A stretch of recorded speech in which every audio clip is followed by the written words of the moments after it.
and we ain't never got to box again. Well, I already been getting these bets, but now it's time for you to get your just due.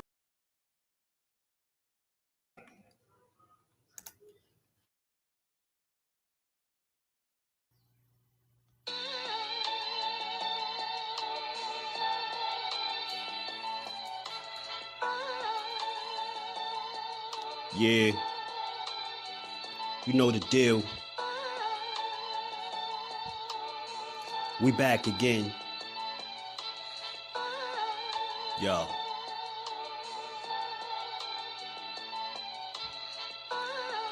A round of applause for Jersey's finest. A lot of content creators not worthy, but they minus. They get offended and start singing like the whiners. Talking like they tough, but it's only screaming and whining. My homie JusDueBoxing is the cat you don't come to. Your squad get run through. By the time you come to, you duck food. You suckers talk tough on the internet, revealing all your threats. Now we got you trapped in the net. JusDueBoxing be on this grind, y'all better hustle up. You deadlifted 90 pounds, we doing muscle ups. There's really no comparison. His voice sound like a derringer. Throwing a towel is just embarrassing. My dog Just very philosophical and psychological, and he mixed it all with good boxing news. These YouTubers feel like Bishop, I guess they got the juice, but it's lonely at the top to Just feel like child abuse. Be respectful, he don't want to talk wild and loose. If you can't relate, you get dismissed like a mild dispute. These weird cats will tell lies that they hide the truth. Why beyond views? You lose your life when you collide with dude. It's JusDueBoxing. All you cowards quit jocking. Kirk is official with no other options. Yeah, yeah.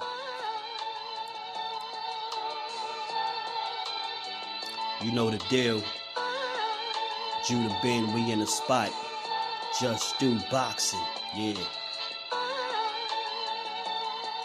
And of course, shout out to Mrs. Do, holding the whole family down.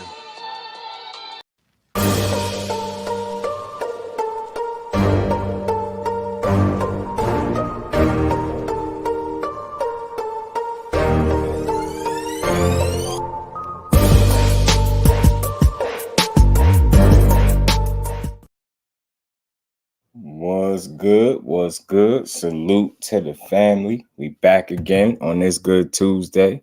How y'all feeling? We back to get boxing. It's just do one more time.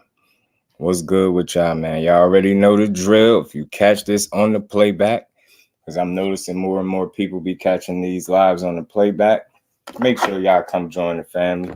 Smash the like button, sub to the channel, turn them notifications on so y'all could tune into this unbiased content. You know what's good with everybody, man? We got a few things to talk about. Nice little cook for the day, man. For y'all that did y'all see the press conference with Canelo and Charlo? You know, we're gonna speak about that, the little takeaways that, you know, from what I've seen.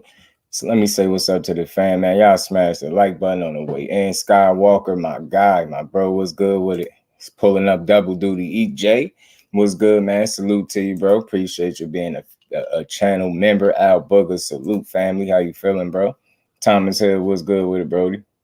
Hey, man, I appreciate that, Thomas. You already know you the fan. BN Boxing News, what's good, bro?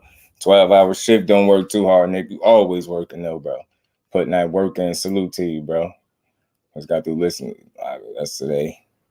I'm hard on myself that I missed it. Oh, it's all good. KO was, yeah, man. KO be cooking, man. I'm telling you. And you know what's crazy? Me and him got the same exact birthday. You know what I'm saying? Something about them Tauruses, man. Something about them Tauruses. Man, you know, something about them Tauruses. Let me say what's up. Miss Joette, salute to the queen. How you feeling? Mike, my bro, what's going on, Mike? Gertz, what's good, bro? You already know. Andrew, what's good with it, family? Let me make sure I don't miss nobody. King Judah, what's good, family? How you feeling, bro? Patrick, what's good with it, fam? Edgar Chavez, Jersey is in the building. Mike, what's good, my bro? How you feeling? Mill City Boxing, was happening with it. Great work, great work. I caught your Regis interview. Great work, by the way. Great work. I mean, I salute the people that's just putting in the work and grinding, man. So salute to all the content creators and even more importantly, man, Joe, what's good with it, family? Salute to all of y'all that continue to support us, the content creators, and support the grind, man. This is how we continue to grow, and this is how we able to continue to come here and do it with the support of y'all good people. So don't ever let nobody make y'all think that the support don't matter. It's truly appreciated.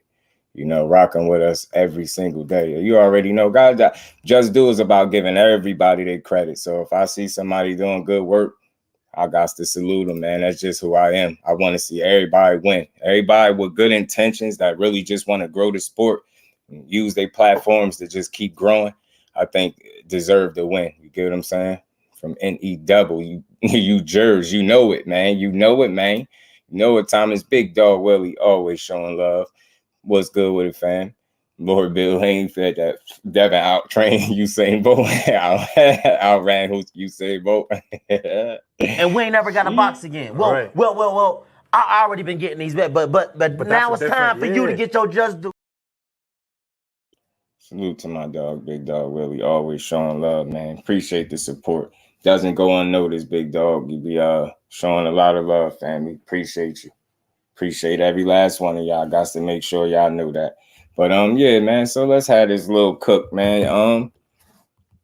You know, I seen the press conference, and I seen you know, little takeaways. Look, I just think both guys are switched on. I don't think we could expect. I don't think we're gonna get the fireworks that people possibly potentially looking for. Ashley's corner was good with my cousin. How you feeling? Appreciate you stopping through. I don't think we're gonna get those, you know, those sound bites and those, you know, I don't think so. And I gotta give Canelo, man, you know what I gotta give him credit for, man? Did y'all hear that man English?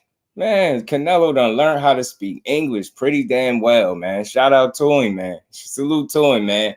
At first, I mean, when he started speaking English, he just knew the curses. He just knew the curses, and I was born ready. That's all he knew. Now this man barely need a you know, and somebody to interpret what he's saying. Like, he's speaking for himself. I like that. I don't know, something about that I could respect. Makes it easier to, you know, listen to him, man. You know what I mean? When we can understand what he's saying. Chop, what's good with it, fam? There's Charlo for being the opponent for Canelo, plus the big payday for him. Yeah, man, Charlo really, I think he believes he can win, and I think he's going to do his damn best to win. Buckle Up Boxing Talk. What's good, family? And great work over there, by the way, too, man. Got some long cooks, man. Got some interesting takes and things over there, too, bro. So y'all check out Buckle Up Boxing Talk if y'all having the average summer. What's good with it, family? Good to see you in the building.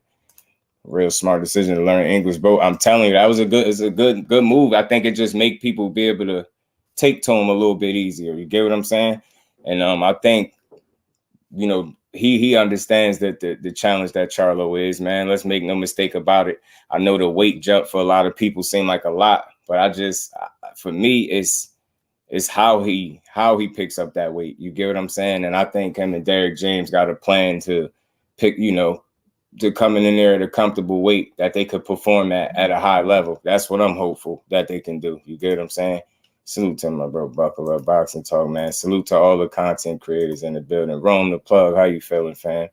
Appreciate you pulling up. Yeah, Jermell showing a lot of respect. Yeah, see, that's why I like Miss Joette. I agree with you. And I know it's easy one way to look at you like, dang, you would love those fireworks, but it's just not going, those moments I don't think gonna create themselves because of what's at stake. And I think both guys locked in. Canelo is coming from a place of respect.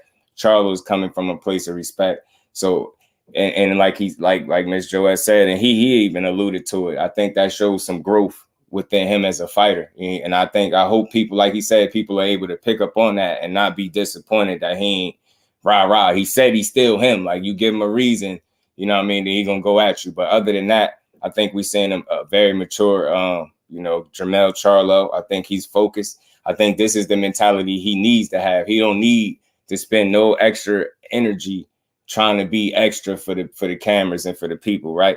Use all that energy to go in there and focus and have one of the best training camps of your life, so you can then get in that ring and have one of the best fights of your life. I think Charlo truly rises to the occasion when his back is against the wall. I mean, just, you know, we seen how he responded after losing to Tony Harrison in a very competitive fight. We seen that he responded with a knockout.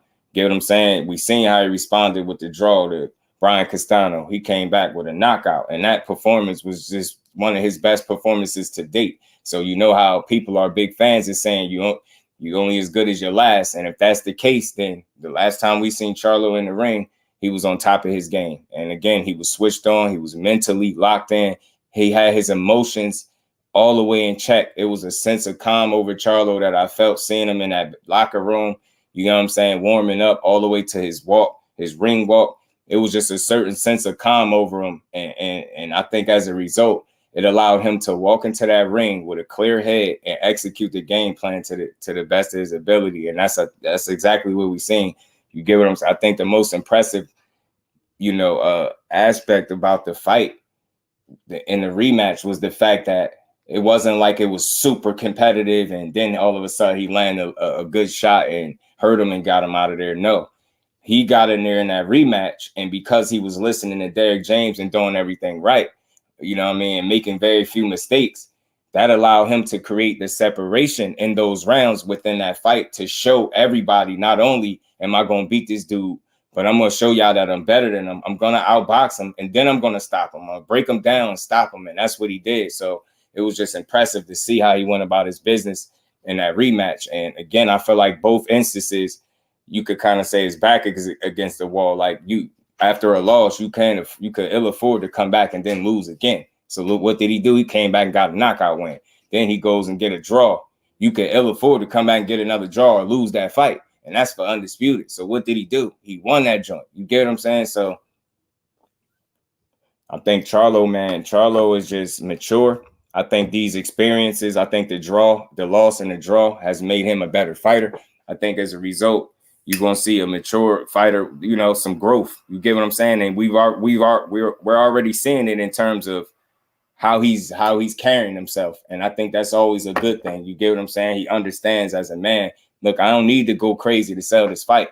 You get what I'm saying? But at the same time, you give me a reason, I'll turn up when I need to. You get what I'm saying? The way he held himself today, for real, big improvement for the King. You get what I'm saying, Chop? And again, one of their biggest critiques, bro.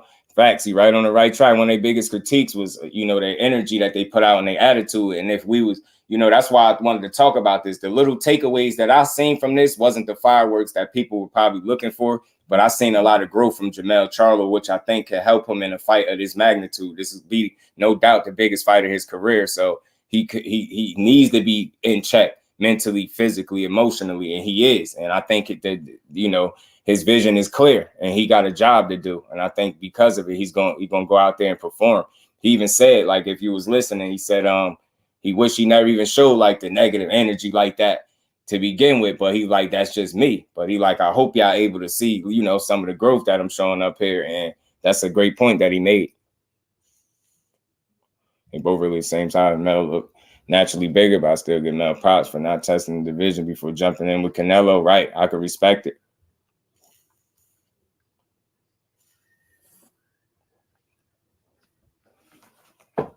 I could respect it 100%.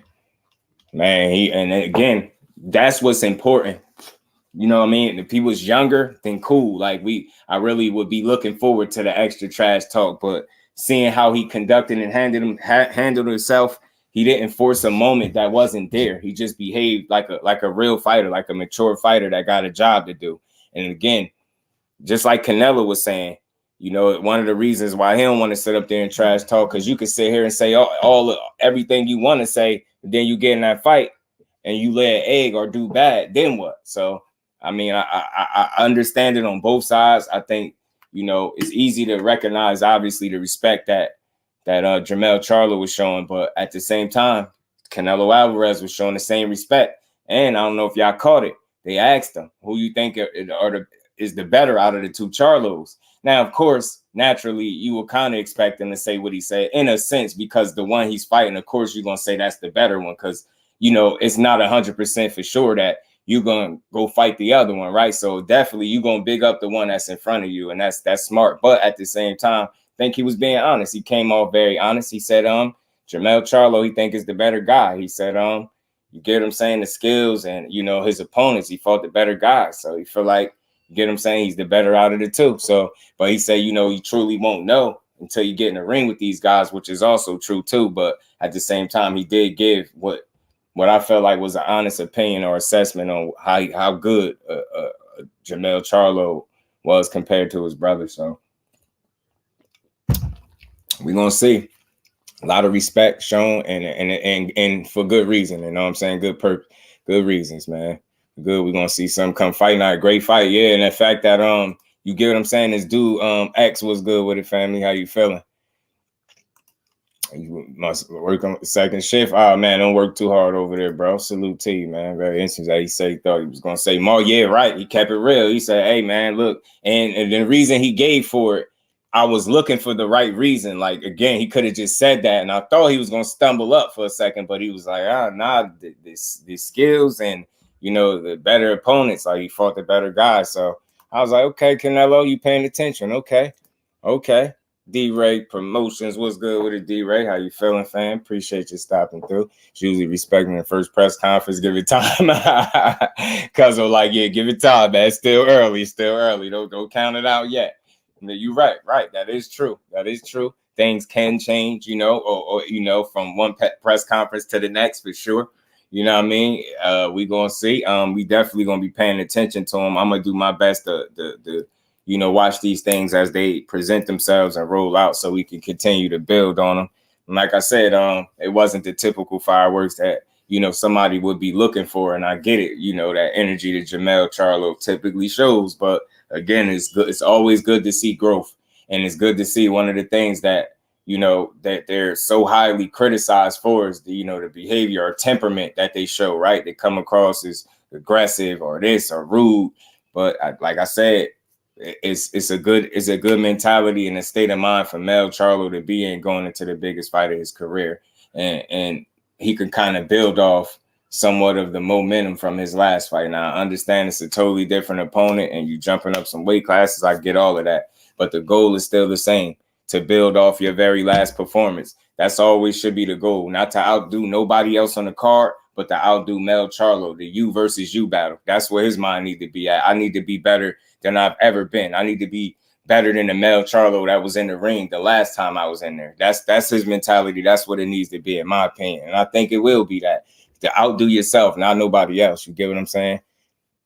Nobody else. Just go in there and you get what I'm saying, and execute to the best of your ability, and understand that you got trainers, you got Derek James, you got Guzman, you got some people in place that you truly respect, trust, and they're gonna put you in the best position to be successful. You just gotta go out there and execute.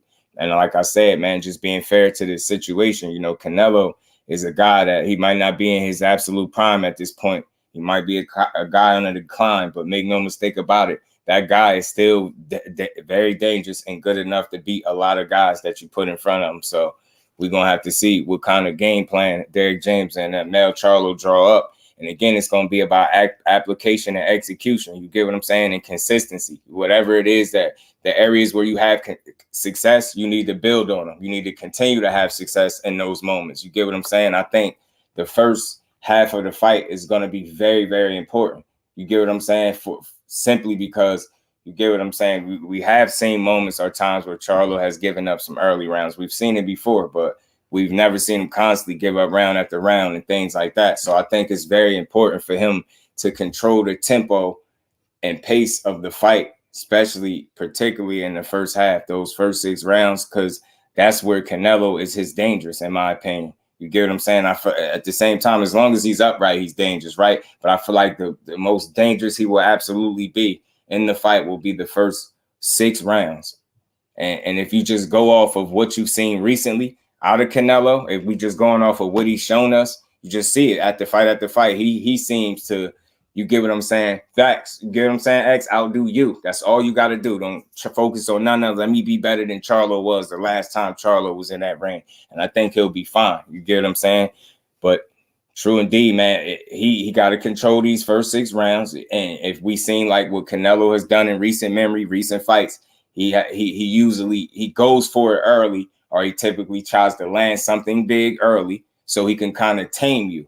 And if he's able to land a big shot or a couple of big shots early within those first, 1 to 6 rounds, you get what I'm saying? Then he somewhat sort of tamed you for that back half of the fight. Now he kind of got you where he wants you. If he got you second guessing and not really throwing, now that allows him to do the bluffing and stuff that he likes to do, because we all know he fights in spurts and he don't have a particularly high punch output. So it's up for Charlo to really truly understand that and really prepare for the best version of Canelo, but still understand, like, at this age, at this stage of his career, I don't expect him to change his stripes in terms of all of a sudden just being a guy that throws way more punches now. I just don't think he'll do that. I think it's very important for Charlo to understand to be very careful defensively early, because that's where he will be his most dangerous. And he's going to try to land something big, I think, early.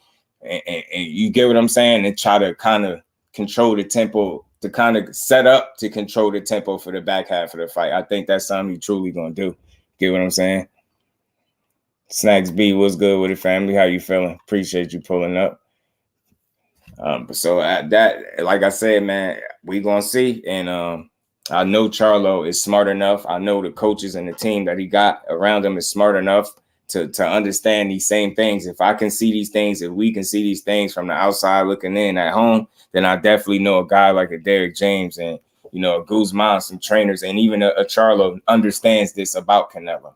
And that's not me taking nothing from him. He likes to fight at his pace. You get what I'm saying? And do what he do. And it's up to Charlo to nullify what he likes to do. And I think the jab is going to be very key for this fight, just like it is in a lot of other fights, but more so particularly with a guy like Canelo, because if you can consistently land that jab, it's a lot of things. You'll be able to offset that offense a bit and you kind of, you know, put some doubt and establish doubt in his mind, where that would allow you to control the tempo and the pace. You get what I'm saying? That's what's key. And like Charlo said, his lateral movement will be very key. It will be very important. I think he's the better out of the two in terms of the footwork and being able to move. I think that edge will have to go to Charlo. If you see some of the lateral movement, if you remember the lateral movement that he was doing against, you know, Brian Castano in the second fight, you see how that put him in a position to be very successful. And that's the same thing that he got to do when he go in there against Canelo. You can't stand right in front of this dude. Don't be a stationary target. Don't stand right in front of him. Don't get too greedy. Like, it's key. Like, get yours and get out. Kind of like you see how Beaver was doing, getting his, tapping him up, and then getting up out of there, getting up out of harm's way, getting his, getting up out of there. And then when he noticed he had Canelo to a point where he was slowing down some, notice Beaver started to press on him a little bit more and started to rip more combinations. So it's very important for this dude to establish respect very early in this fight, very early. Canelo looked better against Ryder than GGG. Right, you get what I'm saying? When Canelo was tired and injured, we shall see it better. Canelo, that's what he said. He was injured. Fate, my guy, my bro, what's good with it, Brody? How you feeling? And might not be the same. It's possible, bro. Not gonna lie, Canelo do look like throwing more power. He a strong dude for sure, man. Surgery might have helped. It's possible. Cam J Network, salute family. How you feeling? Appreciate you stopping through. Defensively protect those arms as well. Canelo will try to nullify your power, right? And you seen X what he did to what was his name? Callum Smith, the one that he punched his arm. Remember, he punched his arm all out of commission. He was blocking a lot of them shots on the arm, but kept getting socked in the arm. I think Charlo should do the same. Try to spark Canelo in the first or second round. Catch him with something early, Ash, and get his respect. Right. Ant, what's good with it, family? How you feeling, bro? Wes, what's good with it, bro? Good to see you in the building, man. Y'all punch the like button out, man. We just gonna keep having this build.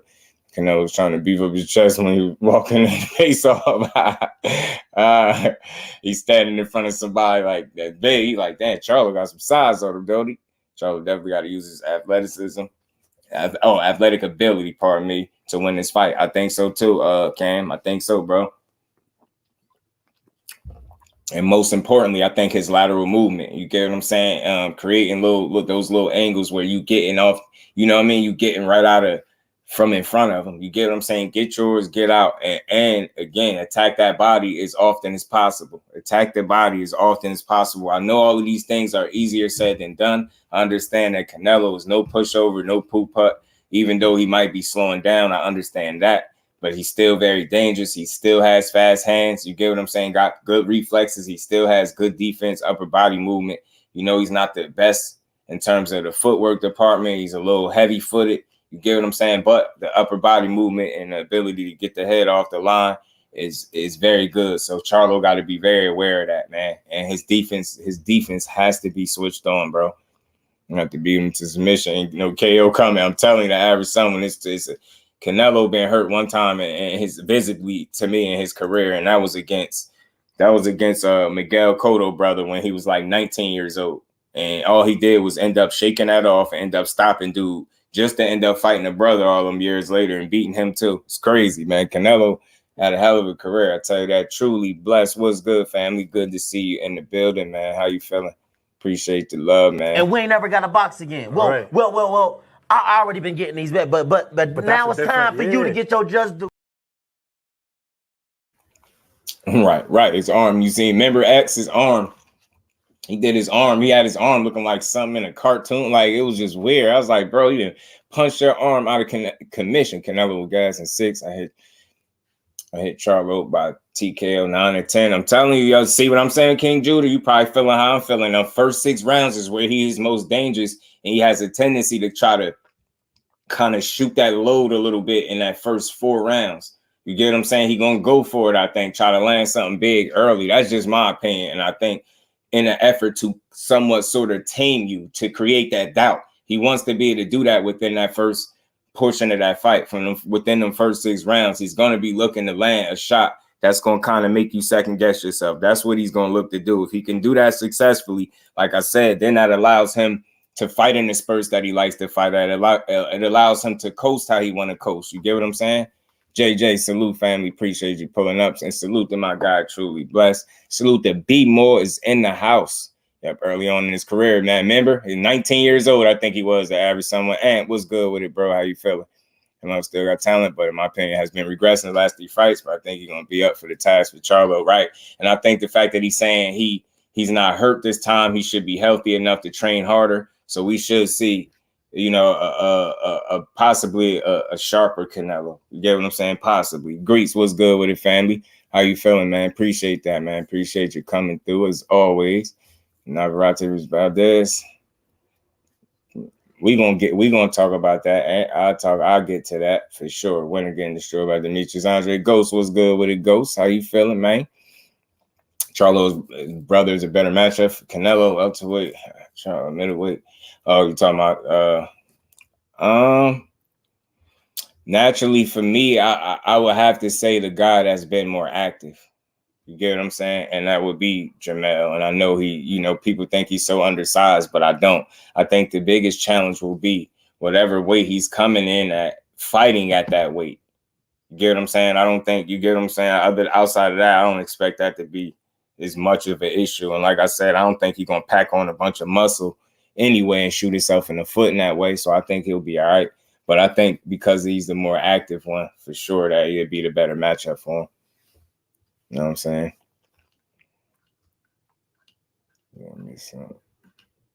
Bro, man, salute this Snacks B as well, man. This fight gonna be amazing. Yeah, this year been on fire, bro. That's you know what I mean? This year been on fire. Said BENAVIDEZ ain't doing ish. Yeah, man. Andre talking that talk, man. He said it's some things that he see that he, you know, from a mechanic standpoint, basically that you know, BENAVIDEZ don't do well that he think he'll be able to take advantage of. So that's gonna be a good one. But just to kind of wrap up, you know, this what we seen in terms of this press conference, the first one for Canelo and Charlo, it was good to see, man. A lot of respect between the two. And I'm not so surprised by that. Again, you see some growth on the side of Charlo, and that's always great to see. You know what I mean? See a guy that you get what I'm saying, is growing up right in front of you, and that's the mentality you need. You need to be all on business, all grown man timing for this fight, because you don't want to leave no stone unturned. You get what I'm saying? You want to cross every T, dot every I. You get what I'm saying? You don't want to play with this guy. You get what I'm saying? At all. Don't give him nothing. You get what I'm saying? Don't give him nothing. Steph, what's good with it? Family, how you feeling, bro? How you feeling? Good to see you in the building, Brody. Canelo has no plan B. And that Beaver fight underestimated Beaver and overlooked the skill set. Beaver whooped him with his boxing IQ and controlled him start to finish. True indeed, X. True indeed. He did. True indeed, he did. making a mistake with the comments he's been making the fastest time. He's done interviews. Seems like he's underestimating Canelo. He's past his prime. Nah, I just think he see a guy that's slowing down a bit, which I think is something we all see, right? I think he still understands the level of talent that Canelo possesses and the level of danger that he's going to bring in the ring come fight night, right? But I think he's just being honest in terms of the assessment. When you look at him, you definitely see that. And you know that this is how you know he's not underestimating him, right? Because he's speaking about his past fights and how he looked. Even Canelo pretty much, added to that. He pretty much co-signed that with saying, out his own mouth, he know he ain't been looking his best in these last few fights, right? So I don't think it's underestimating him. I think it's an honest observation, but still in all, with that guy looking like that in those fights, don't mean he can't look better in the fight against you. You get what I'm saying? So I think he'll be prepared for sure. Big Richard Charlo will work against him. Yeah, Charlo's already faster, already better from the outside, has the power to hurt him regardless of weight. I think so too, King Judah. And most importantly, and when you say hurt, he definitely can get his respect, right? I just don't see Charlo in a situation where he can't get no respect from Canelo. I don't think that'll be the problem for him. BENAVIDEZ gonna stop him. He was always that guy he making monster tacos that day. I feel you, bro. He said monster tacos. Okay, Johnny Beck. 10K, what's good, family? How you feeling, bro? And good to see my bro Steph in the building, man. Hope you doing well over there, my bro. And I hope everybody doing well in the building. Well enough where y'all could sock that like button out one time for you, bro. One time for the one time.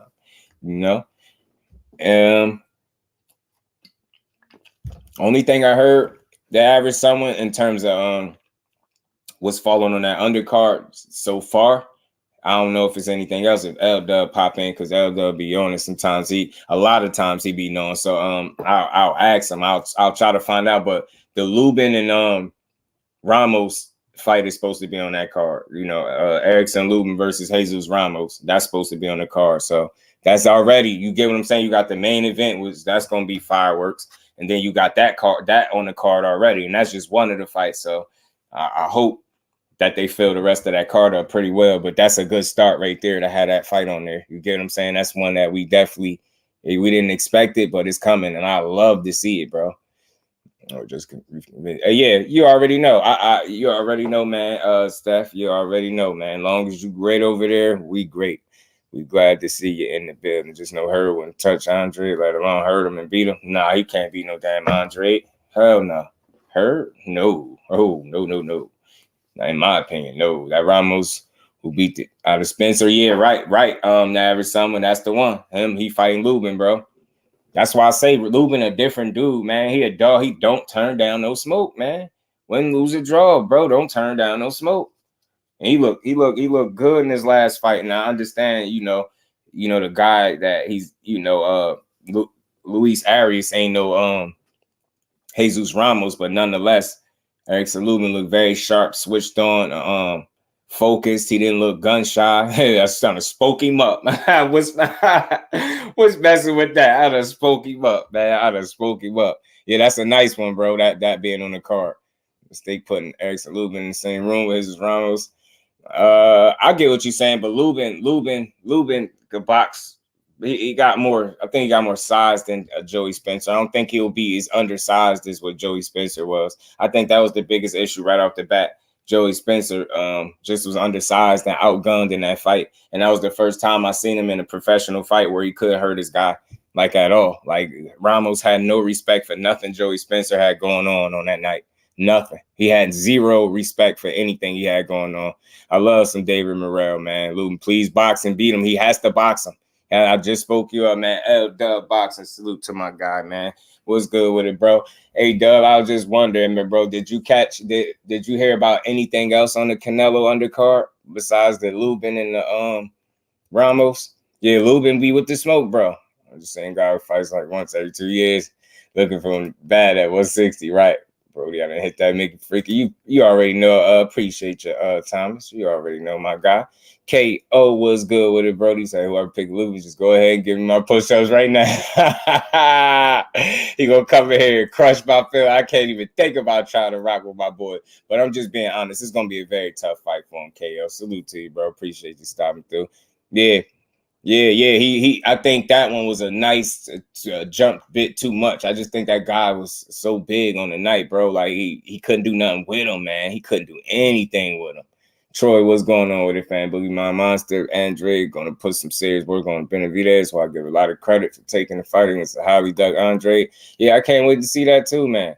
Joey's talking cash and got beat like a little brother with zero remorse. So it was hard watching that. Yeah, man, I hated to see it too because I was like, goodness, man, he getting them cuffs, the cuffs of the fist put on him, man. The fist of the cuff put on him. I'm like, sheesh, man.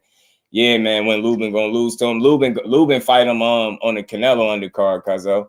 LaMarcus, what's happening, family? How you feeling, bro? Appreciate you stopping through. Roger, what's good with it, bro? Andre fight, yeah, every 2 years and got Charlo stuttering. Canelo moving up. BJ taking steroids. Just GG say what? No drama and what? Yeah, man. Look, it's good. It's a good fight, man. It's a good fight. That one is a good fight for sure. 3 fights after the fights on the card I'm hearing about. Not done yet. Gabriel Golaz, I know him. And Omar Juarez, I know him. Frank Sanchez, Chris Ariola, Alexander Vostik, and Andre Durrell. Appreciate that, dub, man. This is another human facts machine, bro. I mean, he be running around with a bunch of information and knowledge on the sport, man. If y'all like knowledgeable, authentic content creators, he is one of them. I'm trying to tell y'all, tap into the bro.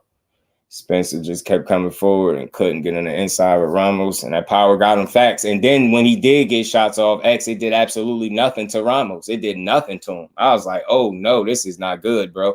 I don't see how you can possibly beat this guy if you can't get his respect, and you're not going to outbox him because he's literally like a human buzzsaw. And what I like about Ramos the most is he's a two-handed fighter. You get what I'm saying? He used both of them things. He put them things up on you, bro. He gonna hit you whatever punch is available with either hand. He gonna put them hands on you, and I like it. I just hate to see that it was Joey Spencer on the other end getting beat up like that. I seen one of his fights live too at the Prudential Center, Joey Spencer, and he got a knockout. And that kid is strong, man. This is what I'm saying. Like I watched a nice number of fighters. And at this point, like Joey Spencer, like one of those guys, his punches was ringing off when I watched him fight, yo. So he's a strong, naturally strong kid. Like I was up next to him in a hotel and shit. Like he's a solid, you get in the lobby, he's a solid guy, yo. So to see him get in there and he couldn't hurt his opponent was wild to me. He carved himself a nice legacy. Yeah, he getting some good fights, bro. And I like Benavidez. I like him. You know what I mean? I'm just glad to see Andre getting a fight too, though, to be honest with you. Too much faith for Andre, man. Understand skills, pay the bills. Listen, the biggest problems for Andre is going to be inactivity and father time. You know what I'm saying? If we going to have to see it, where father time at. Is father time in the stadium? Is he sitting front row? You get what I'm saying? Like, is he in the nosebleed somewhere watching, just sitting there waiting to watch Andre? Like, where father time at in this situation, right? And how fresh is he going to be? But I listen, that dude can fight, man. He tricky. So I'll say this. It's not going to be no easy fight for either guy because the things that Andre do well can give Benavidez some issues, man. Like we just seen what Caleb Plant was able to do. And I'm telling y'all now, we on paper, that's a 50-50 fight, him and Caleb Plant, him and Benavidez was. But when Caleb Plant had the gas in his tank still, the fight wasn't playing out as 50-50 as some would think, right? Caleb Plant was really getting off on him to that gas tank. He hit a wall, and then it got dark for him. Father shit doing the towel. Which fight is that? Boy, Packing, you can handle that. Ramos. Oh, you talking about with Joey Spencer? Yeah, man. Once he got there, he would remember Ash. He got dropped in the first round, bad. Remember? So he set the tone early on Joey Spencer. He set the tone very early, man. Loses focus in there, here and there, right? But dude continually fight smoke with it, right? I'm telling you, man, I like him, bro. See someone drop vocals like, nah, bro, did y'all cat? Yo, Demetrius, Andre, yo, I get it. Y'all, I ain't listen. He was fighting. He was in there singing with Demond Nicholson. Yo, Demetrius Andre is a fool, bro. That man was in there singing, and I think he was singing. Ghost, you said something about Usher. Now I think he listened to it again. I think he was singing. So almost sound like he was singing What's Love Got to Do with it. He was singing something crazy in there, bro. I was like, this dude is crazy, man. This dude. Tease, what's good with it, family? How you feeling? Or Majes, I don't want to butcher your name. Or Majes, Tease, what's happening with it, family? Appreciate you joining the family. How you feeling, bro? Like that was good with his Canelo fight. He's gonna do good. It was only 6.5K in the live. Crawford. I get you. I get that. I think because of the anticipation with the Crawford and Spence. But I get that. Some people look at those numbers sometimes and they think, but I think just because of what's at stake and it kind of caught people off guard, I think it'll do well. You know what I mean? I think it'll do well. How well, I don't know. I don't even know if it's going to surpass the EJ and the Crawford. I'm not sure. So to this day, because they had no case. Yeah, man. That's true. That's true. Fish grease, what it do, family? How you feeling playing as an elite pure boxer for 6 rounds? I'm telling you, right? He deadly for the first 6, man. Did he just hit that wall and it gets spooky for him? Know what I mean? You know, anyone passed on him? Oh, yeah, I feel that, man. Just, man, you were joking about it when we were reacting to the fight that Jesus Ramos doesn't look like a Superman. Yeah, he does look like, yeah, he's a big dude, Jesus Ramos. Like, he damn sure don't look like no junior middleweight for sure. He look like he could easily be a super middleweight for real. And get power shots off on the inside, mid-range, and outside. I'm telling you, Ash, he's very versatile with them hands, man. He don't discriminate. Whichever shot is available, that's the shot he's taking. Whatever shot he created an opening with, he's taking it. You know what I mean? Yeah. Something. I gotta. Yeah. What's love got to do with it? I think that's what he was singing, bro. It's like, what's love got to do with it? Something like that he was singing, and I was like, yo, what is he saying, yo, bro, tripping out, yo, he crazy. Your Majesty, your Majesties. Oh, okay, your Majesties. What's good with it, family? Appreciate you. I done truly butchered it. Damn. Which I just want to call it now. Canelo gonna win against Mel. Who you got, Just? Man, look, man. I'm gonna take some time. I'm gonna take a little bit more time to think about it, man. Cause I know right off the bat, my heart 100% would be with Mel, but I know I'm not gonna pick this fight with my heart. I'm gonna really have to sit there and assess some things and think about it. I'm gonna think about it a little more, yo, before I really make a pick. Because I would hate to just count Mel out, and I damn sure can't just count Canelo out. A guy that be up 3-4 rounds sometimes too. TMT, I said, let it burn. He funny. Yo, I'm telling you, he's a fool, man. I don't know what he was doing. Salute to your Majesty. Thomas said, drop the link. I got you, bro. I got you, man. Salute to everybody. Don't know about how the pay-per-view numbers for Canelo Charlo will do, but I know the gate will definitely do well. True indeed. True indeed, because, you know, it's hard to predict that stuff, but I agree with you with that for sure. Too soon right now, but yeah, I got to think about his Ramos probably in terms of style of fighter, probably closest thing to Garrett Cotto. He's just different. I don't know. I like him though. He got a style of his own. But yeah, bro, I don't want to give it like, but because I know right off the bat, my heart, like, man, we rocking Charlo all day. Even it's one of these fights, like, even if I pick Canelo, I'm still rocking with Charlo. Like, you know what I'm saying?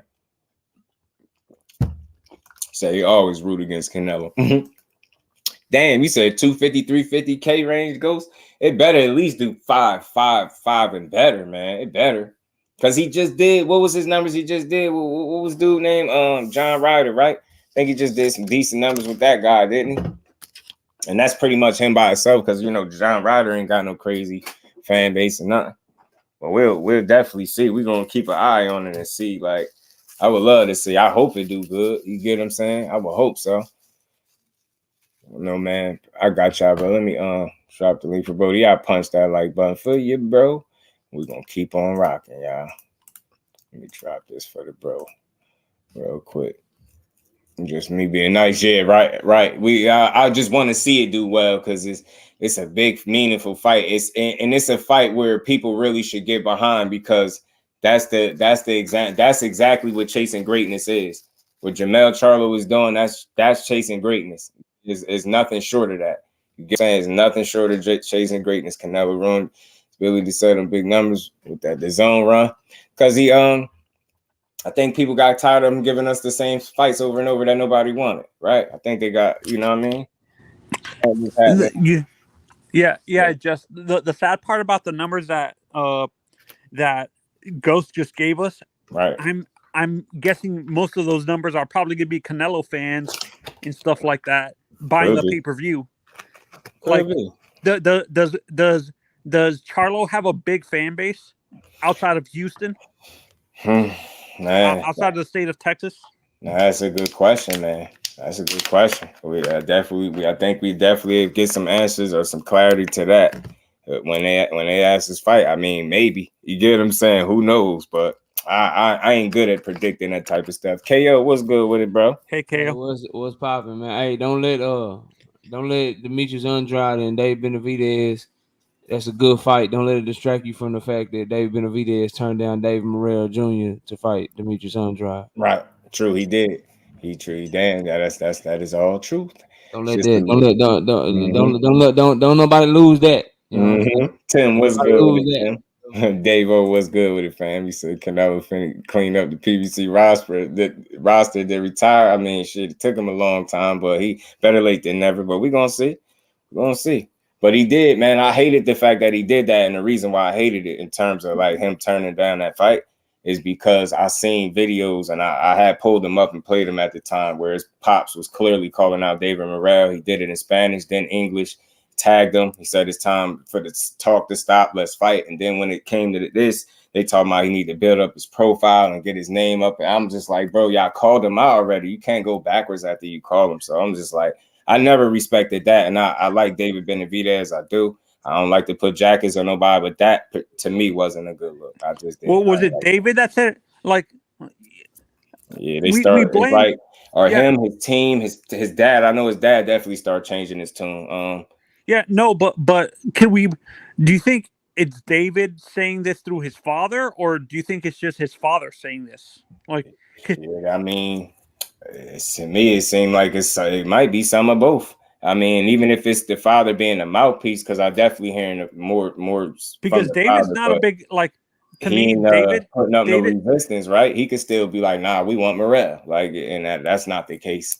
You get what I'm saying? No, and for me, I understand David is a selective trash talker, but naturally he's not a big trash talker. Like, not so much, Yeah, but his dad do more than enough talking for him. So he's like he's like Don King for Tyson. Remember, Don King did most of the trash talking for Tyson.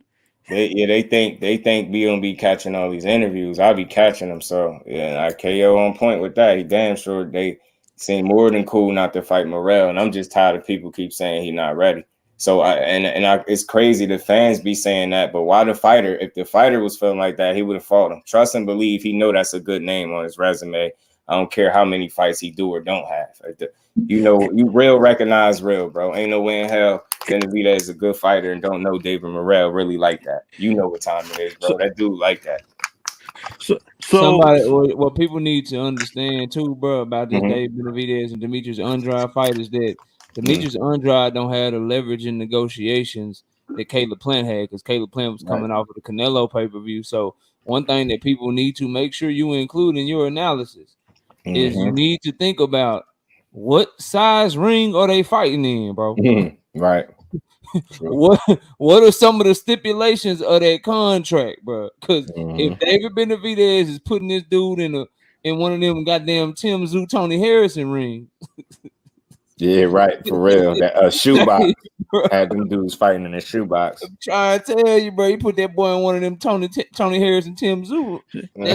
See, I think David Morrell's talent, for me, David Morrell, I don't think David Morrell specifically, his talent actually his talent is so supreme that I don't think it matters what size ring he's in, to be honest.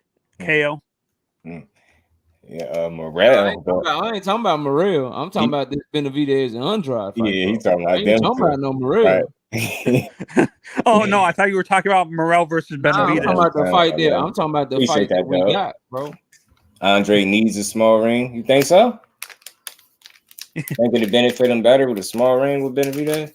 And I don't think, honestly, I would think he would want to, like, maneuver a bit. I would think he want to be able to move as much as possible, bro. I don't think Andrade want to stand in front of David Benavidez. He doesn't want to be in close quarters with Benavidez the whole fight, to be honest. Troy said, let old man Andre beat Benavidez first. Let the young Morrell deal with him later. Yeah, I mean, look, let's see. I'm happy for Andre getting the fight. I don't feel bad about the outcome, whatever it may be. 817, what's good, family? How you feeling, bro? PJ's big dog in the building. What's good with it? Yeah, I'm just glad he's getting the fight. I mean, look, let's see it. Let's see what he got. He's going to have to be on top of his game. I know where the issues are for him. And it's similar to Caleb Plant. Like, he just slows down in the back half of fights. And that could be a problem. You can't be doing that with Benavidez. Yeah, you just don't want to do that with that dude, because for him, he get excited off that. So if he noticed that you slowing, he's gonna get excited off that, and I think that's gonna, light a fire on them, and it makes the fight more difficult. I think it's just all about trying to control the pace that you fighting at. You get what I'm saying? Does Demetrius have that same gas tank issue as Caleb does? I don't think it's as bad, possibly, but I see it. It's there. It's there, and I rock with Andre heavy, but it's just an observation that I made. Like, I know other people seen it too. Slow down in them back into the fights. You know what I'm saying? And his legs don't look sturdy no more. You could tell them legs getting old and shit, bro. Mm-hmm. That's why he be like falling over the ring and shit. He going to the ground. Like, if you notice, like, he getting clinches and fall all awkward and shit in every fucking fight he been in lately and shit. It's just, and he ain't used to do that, I don't think. Yeah, he ain't used to do that shit, bro. And I'm with it. And again, the more we talk this boxing, I just know I can't watch this shit with my heart. You get what I'm saying? That will get you wrong and effed up most of the time, bro. I rock with that dude heavy. I just see the little, you know what I mean? I see it, and that could be an issue. But if we talk about skill, listen, he got it. He got exactly what he needs. My biggest issue is him slowing down at some point in this fight. Other than that, I don't really have no real concern for him in terms of skill versus skill and things like that. So KO, this is an honest question. With Demetrius specifically, was he always in the middleweight division, or was he in lighter? Did he start his career? 54 champion. He started at 154. 54. Mm-hmm. So, do you think honestly him going up to super middleweight maybe is affected? Like, see that knee brace? Yeah, I don't like the knee brace, dog. I always say it's affecting him. Like, it's not. I just know that I don't know about it affecting him. This is what I know. He ain't cracking at 168. Demond Nicholson been put down a bunch in his career, been stopped before, and Andrade hit him with a bunch of clean shit when they fought, and Demond Nicholson stayed there the whole time. Also, while Andrade put on a great performance and he was doing a great job, Demond Nicholson jab had his eye puffed up and swollen like a motherfucker. Right. So I think he's small for the division, and quite frankly, he got to do. Ghost is riding heavy for Andrade in the chat. Shout out to my homie. Everything Ghost telling y'all that Andrade is gonna do, he gonna have to do. Like, I'm talking about boxing a master class for 12 straight rounds, bro. Right. Like, he gonna have to be on, because he ain't finna hurt David Benavidez. You can kiss that shit goodbye. He ain't finna hurt him. He ain't gonna hit him hard enough to get his respect and make him stop coming. That means he gonna have to always be turning them. He gonna have to be making them miss and making them pay. He gonna have to be on this lateral movement shit, staying out of corners and shit. I'm talking about like true, pure boxing master class at 34, 35 years old. Do he still got that in him to be able to do that? That's what it's gonna come down to, bro. Does a small ring benefit a close quarters fighters like Benavidez, or a guy who likes to move around in Andrade? My logic is, I could be dead ass wrong, but so far in my experience, the smaller ring always benefits the guy who has the worst feet. So the guy who's less athletic, the guy who can't move as well, the guy who's not as aggressive, that's who it benefits. So when I think of a small ring, I think of guys like Tim Tszyu. I think of guys like David Benavidez, Canelo Alvarez. When I think of a big ring, I think of movers. I think Devin Haney. I think Jermell Charlo moves real well in the ring. Guys like that like to move. Sonny Edwards is another one that comes to mind. The guys that utilize the ring. Fulton, really that big ring, the fight against Inoue, they had a big ring and it seemed like it backfired on Steven. Well, I mean, he didn't move. Steven Fulton tried to box Monster Inoue at mid range and found out, damn, this motherfucker faster than me, sharper than me, got better timing than me. He didn't move. Speed, bro. That shocked me. I don't know if it shocked you, but it shocked me. I knew he was fast, bro. I picked Monster anyway to knock him out in the 8th round with a right hand. So I know you did, man. I'm like, I knew Monster was faster than him, bro. I just didn't know he looked particularly like fast as shit. I watched him fight before, man. I was like, yo, and this, I think, you know how you just get up for everything. He did everything right, yo. He did everything right. Celestial Being, what's good with it, family? How you feeling? seen the unseen boxing was good with it, bro. Like, was good with it. And I used to didn't, I admittedly wasn't, I admittedly, bro, was not high on Monster anyway at all. And I started studying them more because L Dub was like, man, Monster the truth, bro. Like, I never forget, I made a fucking Monster anyway in Gervonta Davis video or whatever. Right. So me and L Dub went back and forth on that shit for a little bit. And so like, all right, bro, let me like, cause I respect L Dub. I done hosted a show with him before. And we didn't talk boxing. Let me go look at this dude, bro. I started looking at him, and you'll slowly see like he started on my pound for pound list because I do 20. I had him at like 18. Good, I started studying him and shit, watching him fight. He moved up to like 12 and shit. And then after this performance, he gonna be somewhere in the top 5 and shit. That little boy can fight, man. Yeah, that little dude fight, boy, he got rare talent, man, and ability. Monster to me is a prime Nonito Donaire. Shit, hell no. He even better than that guy. He better because than Nonito? Yeah, I just think he can box a bit better. I don't know. I just feel like is Monster better than a prime Nonito Donaire? Yeah, a little more versatile, man. I feel like that dude can do a lot, man. That little dude can fight. He gonna be a problem. Like I see it. I see him having no issue being undisputed at 22 at this point. Like I see him running through the rest of the division. Like you're gonna beat the other guy. Then he mentioned something about fighting maybe a Luis Neri and maybe a Casemiro, and then I heard him mention like going up to 26 and fighting like a Robeisy Ramirez, or the guy who's champion. What the guy we talk about? The guy who won, Luis Alberto Lopez, the guy who beat down what's his face? Josh Warrington. Yeah, I know you're talking about Alberto Lopez. Mauricio. That's what I'm thinking of. Mauricio Lara, Bronco. I don't like his style. He's too stiff for me. I don't like his style. Something with him. He just he just don't seem fluid enough. Mauricio Lara versus who? Monster. Versus who? Monster. Bro, nah, hell nah. He gets smoked. I'm talking about. Boy, you can't be no one-way fighter against like you all offense and shit. Nah, you're gonna get your ass beat by Monster. Nah, bro. That dude just a rare talent that you got in boxing. Nonito gave him problem because Nonito was cerebral. He was timing them and shit. He was countering them and shit. You ain't finna get in that ring. You ain't finna get in that ring with him and just try to go at him you just finna walk a bull in a china shop. Yeah, you're gonna get your jaw broke or something. I'm telling you, it's gonna hurt you. Dude, just a fight. Flat out. But what I meant by the comment with Lubin and that I feel it's a mistake. I'm not talking about Lubin taking the fight. I'm talking about allowing his promoters allowing him to take the fight because I think honestly, Jesus Ramos is way too big for him. I think he's gonna walk down Lubin. To be honest, well, Lubin should find a way to make 147 pounds if a dude did. Once they make weight, bro, hey man, it is what it is, bro. I don't know what, you know what I mean. Like once Jesus Ramos make weight, he make weight, dog.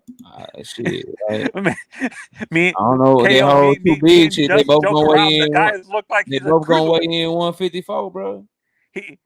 He looks like a cruiserweight. Rehydration. Listen, if people don't like it, bro, then all us boxing fans need to come together and push for same day weigh-ins, bro.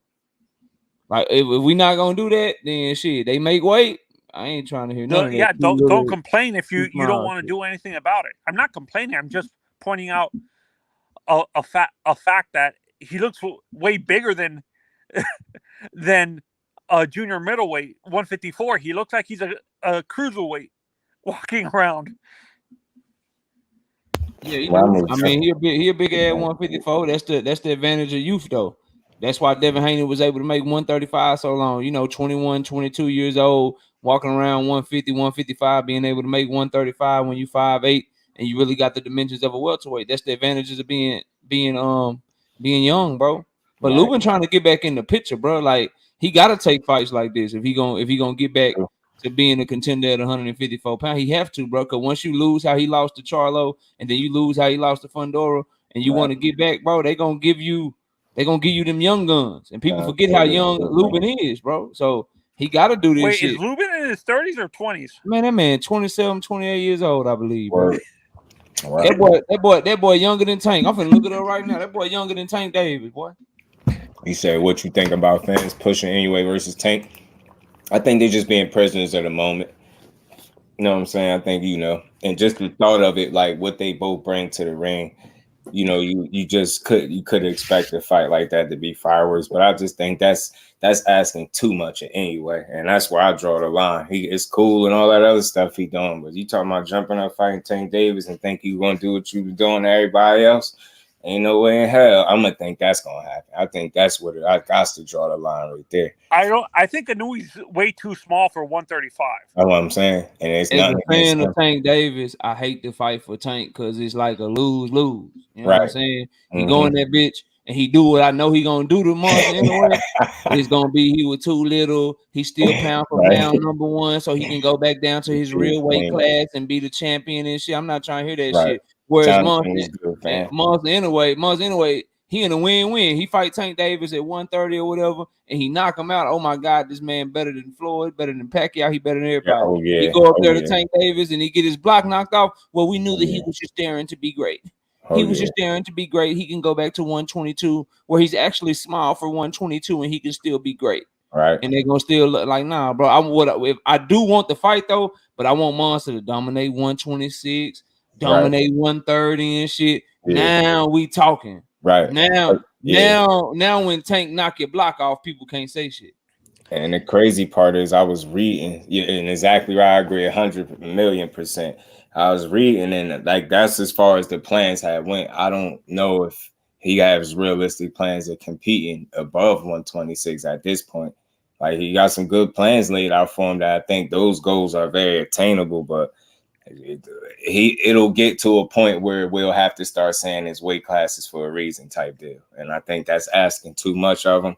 It'd be cool, but just like KO said, that man, you really think they don't give him credit for the fighters that he's fighting now?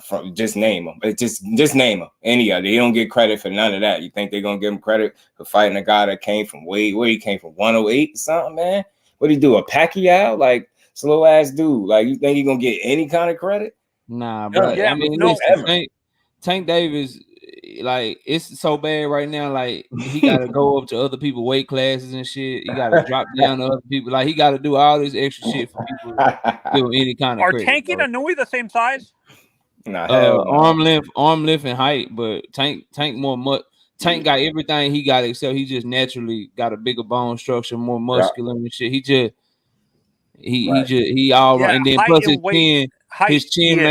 his chin made a granite and shit. And like this shit may be too simplistic, and maybe I'm dead ass wrong, but ain't nobody, bro. If you getting your orbital bone broke by a 36-year-old Nonito Donaire at 118 pounds, bro, you ain't doing shit with Tank Davis, bro. You ain't. I don't care. Like that shit may be too simplistic for some people, but if Nonito Donaire is breaking your fucking orbital bone at 118 pounds at 36 years old. That's what I'm saying, Dub. And they being prisoners of the moment, asking for that fight. Like it's cool to, I guess, talk about it a little bit, but I really don't like. I don't know about y'all, but I'm really a fair guy. I think across the board, I think we need to reassess talent, like in terms of like people's opponents. Like I know if you, man, you got it. We got to do better. Like bums, like I just don't. I don't know, bro. I'm not seeing that. Let's not forget. Let's not forget. Like the higher you go in weight, the less fights there are. It seems like the weights from 112 to 118, they fight more consistently compared to everybody above 130. Stuff like that. The boogeyman, right? You can take us to know about anyway. You agree, KO? Frame came. Nah, I think those weight classes have less because there's less grown men that can weigh in at 105, 108, 112, 115. I think weight classes like 135, 147. Those are average. Those are average guys. It's more men in the world walking around that can make those weights than men that are walking around that can weigh 108. So I think the thing about I'm talking about the consistency of fights. Well, no, they're willing to. So Monster Inoue fights about 2 times a year. Tank Davis fights about 2 times a year. Canelo fights about 2 times a year. Devin Haney fights about 2 times a year at lightweight. Teofimo 2 times a year. Loma, when he's not hurt, 2 times a year. Like the high level guys, they all fighting about 2 times a year. Now maybe you might catch a prospect that that's fighting more than that. But all the top guys like Jesse Bam Rodriguez down there, Juan Francisco Estrada, all those guys, man, Chocolatito, like they fight about 2 times a year, bro. Like all of them, all the top name guys fight 2 times a year. Navarrete and Hector Garcia. Speaking of Navarrete, I was reading something, and I know it's very early and it's premature, but you know how boxing fans are, and they was already kind of speculating that a potential fight for Navarrete would be Lomachenko, saying that they feel like 35 is just too big for him, and he should go down to 130, try to compete down there and fight somebody like Navarrete. I never thought of that, but you know, just hearing it and reading that today, I'm like, like I wonder, like, what is he going to do? But who knows, man? Who knows? I just know, you know, Oshaki Foster is there, right? And like bro said, Hector Garcia is there. Like you got some people there for him to fight for sure. Did you hear during the announcers during that fight, after the fight ended, that they're saying the Valdez Navarrete might be the next great Mexican rivalry? Do you guys believe that, or is that just hyping them? Don't get me started on that bullshit. That was just wishful thinking on them, and I think that was something that they was trying to push. They was hopeful that would have been the case. As you seen, the fight played out in such a manner that there's no way you can bill it as that. You can't make it be that. And I think if they was to do a rematch, I think it'll play out very similar. Like, you get what I'm saying?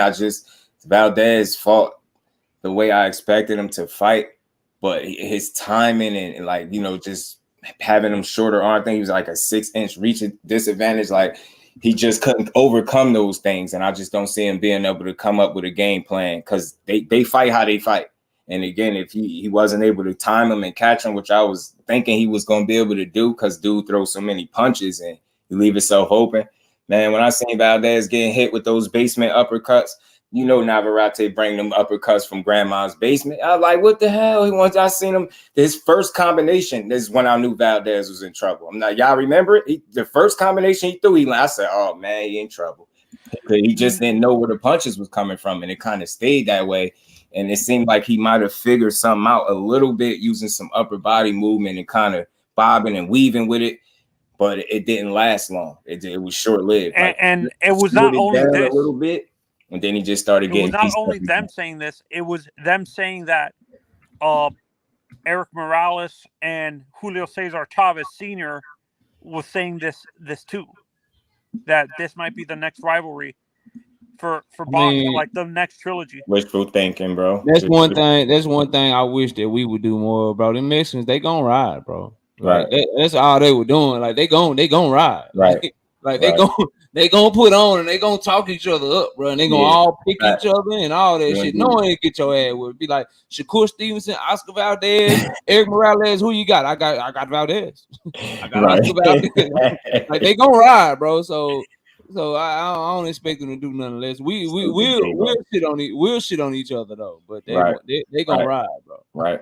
Charles Conwell just split with Luke the Devil. Let's see what's next for Conwell. Damn, I want to see it, man. I like Charles Conwell. AJ, man, if he wants smoke, he got to come where the smoke is at. That boy better be hollering at Showtime, and them. That's where all the 154 pounders at, bro. All the 154 pounders, they over there. Right. So if you really want smoke, if you ain't trying to call people out from, you know what I'm saying, from other shit, and you want the fights to be easy to make, you take your ass over there and holler at them, bro.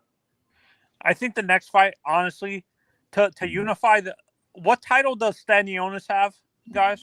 Regular WBA, ain't it? Regular WBA. To unify the WBA title, do you think Bud would actually fight Stanionis to unify that title, to have all the titles in the division? Dub said be okay, Prime. That's how you know at that moment he either done with his business or he don't want no smoke for real. Man, I hope he line up with somebody. Cause I like Charles Conwell, man. Hell yeah, I love the way he fight, bro. Yeah, I like his energy, his attitude, his approach to the fight game. I like it, man. I like how he carried it in there. Hopefully he lands somewhere where he can get this. Whatever happened to Blair? What happened to nothing? Blake the fake? Still somewhere talking and criticizing everything moving and not fighting nobody. Still talking about he'd beat this one and that one and not fighting them. Hey, he's still doing the same thing. I don't call him Blair the Flair. I call him Blair the fake. I ain't even mad at him. I just look at him as the entertainment, bro. It's just funny. I laugh at him. He's pretty funny. I refuse to cover Blair Cobb on my channel. Like he's in the same bucket as Jake Paul. He's funny. You know what I'm saying? But yeah, unless he fighting somebody for real, ain't nothing to talk about with that dude. Like he up to his old tricks, man. I would use him on my channel to pad my stats on my prediction record when he fights somebody. That's all he is to me. I'm waiting on him to fight somebody I know gonna whoop his ass so I can get an easy. Navarrete and Shakur. Yeah, he said he'll welcome that fight. He said he'll welcome the fight, and somebody also said he know that's a style that he'll have to prepare for. Look, and y'all know Shakur, my guy. That dude Navarrete is giving anybody a good fight. Now, if you'll beat him, that's another thing, right? But just what he does and bring to the table, I think, he give a lot of guys a good fight. You get what I'm saying? Like a buzzsaw, human buzzsaw, two-handed fighter. He used both hands. I've been using that term lately because I noticed some of these fighters coming up use both hands and they don't rely heavily on one punch to get the job done. That dude gonna let them things fly, and you better know where they coming from because they gonna come. They gonna throw them. Thanks, bro. Throw them. My question is how the hell Navarrete hasn't gotten knocked out? How Navarrete hasn't gotten knocked out with the? Because that boy better than y'all think, man. If you really paying attention, he know how to like once he throw his combination, bro, he just run right into you and make you like take away all the distance from you. Right. He a little better than I think. You're right. Yeah, and then he also awkward, so you don't prepare for him because there's no one you can bring in that's gonna give you the sparring that he gives you. So he has a big advantage over guys that he's fighting because they don't see the angles and the different punches that he throws and the combinations until they get in there in the ring with him, and then by then it's too late. Mm-hmm. It's too late, you know what I mean? So I've said for me, Navarrete may be the closest thing to Maidana, closest thing to Marcos Maidana in terms of the way he fights.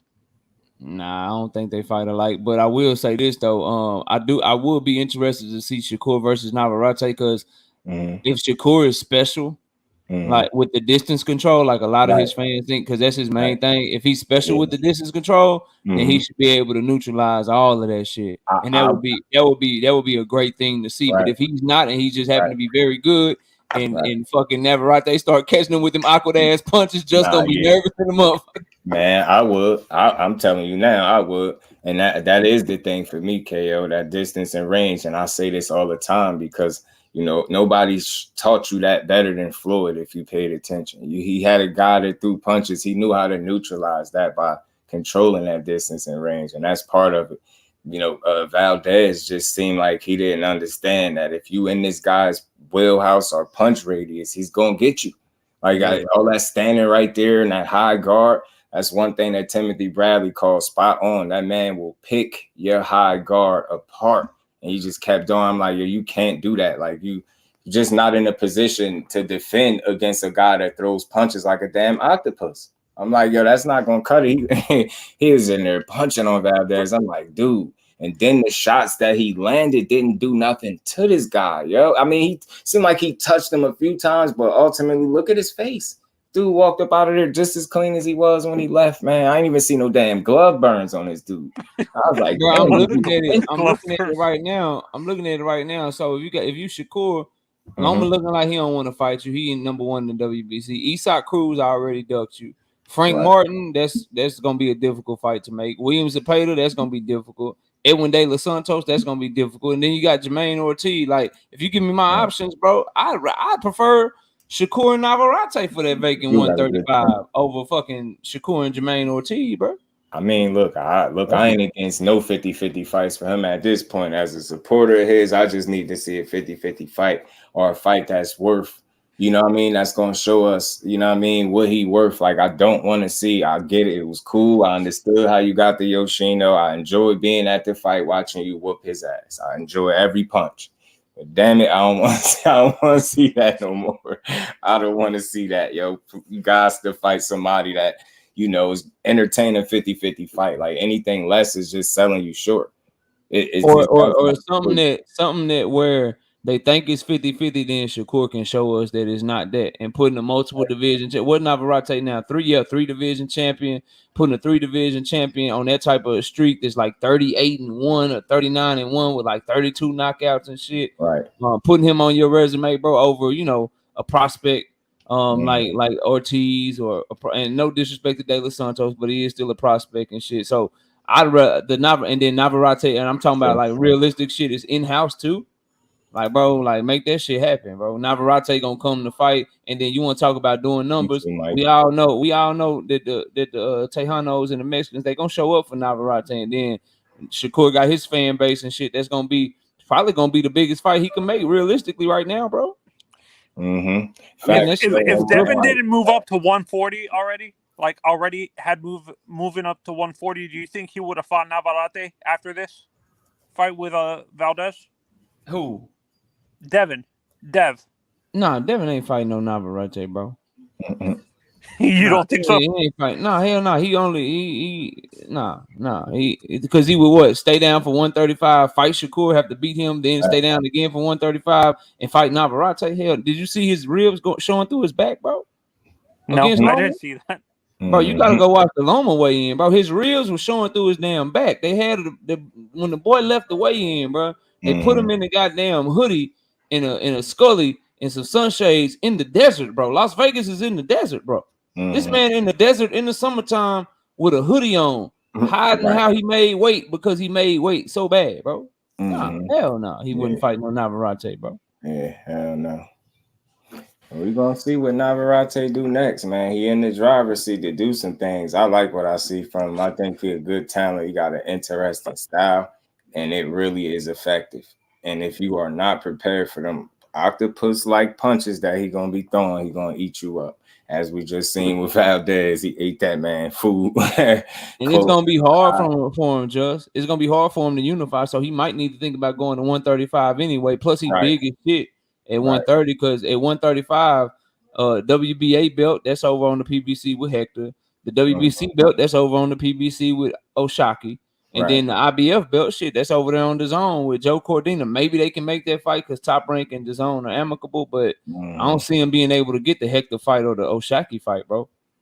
So he might for big fights he might have to go to 135. Otherwise he gonna be beating up like he gonna be at 130 defending his belt against like 126 pounders coming up and ain't got no shot to beat him, bro. Like the only one that I say will beat him is Robeisy. But Robeisy ain't moving up to 130 no time soon, bro. Nope. He said that. Nope. He comfortable where he at. He ain't planning on moving no time soon. What are your guys' opinions of what you saw in his fight, Emiliano Vargas? What did you like anything of what you saw, even though the fight was too short? That dude is clearly, in my opinion, the best out of the brothers. I like what I see from him. I think he only gonna get better. He show you that he really putting that work in. He confident, he aggressive. He another one that he worked with both hands. I like what I see out of Emiliano. And he don't play with his food either. So it seems like this new generation of fighters prefers using both hands instead of one hand. Exactly. That's why I've been using that term two-handed fighter a lot because these young boys bringing it. Why do you think the previous generation focused on one punch instead of developing both hands? I think it might have to do with training, bro. Training and what guys is focusing on. Like one thing I've heard since I've had this channel is and you hear it from other trainers, there's not enough teachers in the sport. And it's just a lot of dudes that be getting by and stuff like that. From what I hear from other trainers, that's just something that I hear a lot. Like it's not enough, good teacher trainers in the sport. And I think that's what it comes down to, just not being taught and focusing on them things. BC randomized 126. Foster. Yeah, boy, don't say Demetrius Andrade inspired them, boy. Demetrius and Andrade. Salute to him, great live. Salute to the panel. Salute to you, bro. And we ain't never got to box again. Well. I already been getting these bets, but now it's time for you to get your just do. Let's be honest. You guys really think? Be honest with yourselves. Do you guys really think Andrade has a chance with Benavidez? Let's be honest. Do we have a chance? Absolutely. Absolutely, you do. Yeah, a realistic chance of beating him. Yeah, I watched Caleb playing out boxing for 4.5, 5 rounds while he wasn't tired. So yeah, he got a shot, man. Yeah. I worry about his legs, and I worry about Dave Benavidez is one of them people, bro. Like, if he ain't in the ring respecting you, you can't just let him do what he do, bro. He can't just go in that bitch and feel like he can do you like everybody else. Oh, I'm gonna walk you down behind my power jab, and I'm just gonna keep coming to you. You can't let him feel how he feel in every other fight, or you in trouble. And that's what I worry about. But do he got a shot? Hell yeah. Caleb Plant had a shot. Shit, he was winning the fight for the whole first half of the fight. Yeah. And so, and what I would say is David Benavidez needs to be more competitive early in the fight. Because if you let Andrade get going and get in the rhythm, then you could be in trouble in that fight. I just worry about Andrade's size, and I worry about his legs in that fight, bro. His legs ain't look right to me, bro. They ain't look right to me for a few years now, dog. He fall down too. It's too easy to push him off his square. Like, dudes get in clinches with him, and he get to falling all crazy, looking like he getting tackled in a football field and shit. Like, I know what you're talking about. Yeah, bro. Like against the you know what I'm talking, the Liam dude, Liam Williams, whatever name is. I know bro. exactly what you're talking about. The balance. Yeah, and then there's Demond Nichols. He always hitting the ground, bro. Legs looked a little off. It did. Like just said earlier, we don't know how close Father Time is gonna be close to the ring. If he's gonna be in the crowd or right there next to the I hope people know what I mean when I say that. Like, if Father Time got, do he got a front row or is he in the nosebleed still? You know what I'm saying? That stuff matters, man. But Andrade is aware of where he's at in his career in terms of his age, and he understands he need meaningful fights. So this will be one of them. Like KO said, look, it's not much more I could say. It's what he said it all. The legs is in the gas tank, just late. That's it. Other than that, if you talking about skill and talent, could he compete with Benavidez? Hell yeah, he could. Like, I'm telling you, could emulate some of the stuff Caleb Plant did. It's just the age and activity is what worries you guys. Difference is he got to. I don't see him being a big puncher up there where he at, but he has to get the respect of this guy. That's important. I hate to see a fight where a guy just don't respect the opponent. It's hard, like, because if he don't respect you, how you gonna slow him down? And again, it's gonna and Benavidez you talking about. So you gotta be able to make this dude respect you. And KO, I said this in the chat earlier. I understand skills pays the bills, but how far can that take you in your career if fighters don't respect your power and stuff like that? It depends on how good your skills is, but the thing with Andrade, a lot of his shit, he got mad skills, but a lot of his shit is that awkwardness, them angles, that movement, shit that's like, it's an athletic style, your hands down, relying on your reflexes to be able to get out of the way of shit. And as you get older, your reflexes, your legs, the shit that you use, that shit kind of, it deteriorates. It goes away when you get tired and you get older and shit. So that hand down awkward style of you know what I'm saying, slipping your shit, throwing the counter shot, pivoting around, relying on your athleticism. That's why when he goes to some of those same moves, his balance ain't with him no more. You'll see him fall, and he's like, bro, why the fuck you fall? Like, why you fall down? It's because them legs ain't the same that they used to be and shit, bro. So that's what you have to worry about with guys that rely on athleticism. Like Demetrius Andrade at 27, 28, bro, probably stepping on everything. Man, yo, I don't know. Andrade at 34, 35. It's tougher, right? Right. It ain't the same. Sharp as hell. He was sharp as hell at 54, man. So athleticism for a fighter, as you get older, your athleticism is a first to go rather than your power. I thought it's the other way around. Your power starts going. Nah, the power, they say, stay with you the longest. Go holler at George. Go holler at George Foreman and Artur Beterbiev about that shit. And matter of fact, speaking of George Foreman, did you see him hitting the bag more recently? Nah, I didn't see he was tearing that bitch up.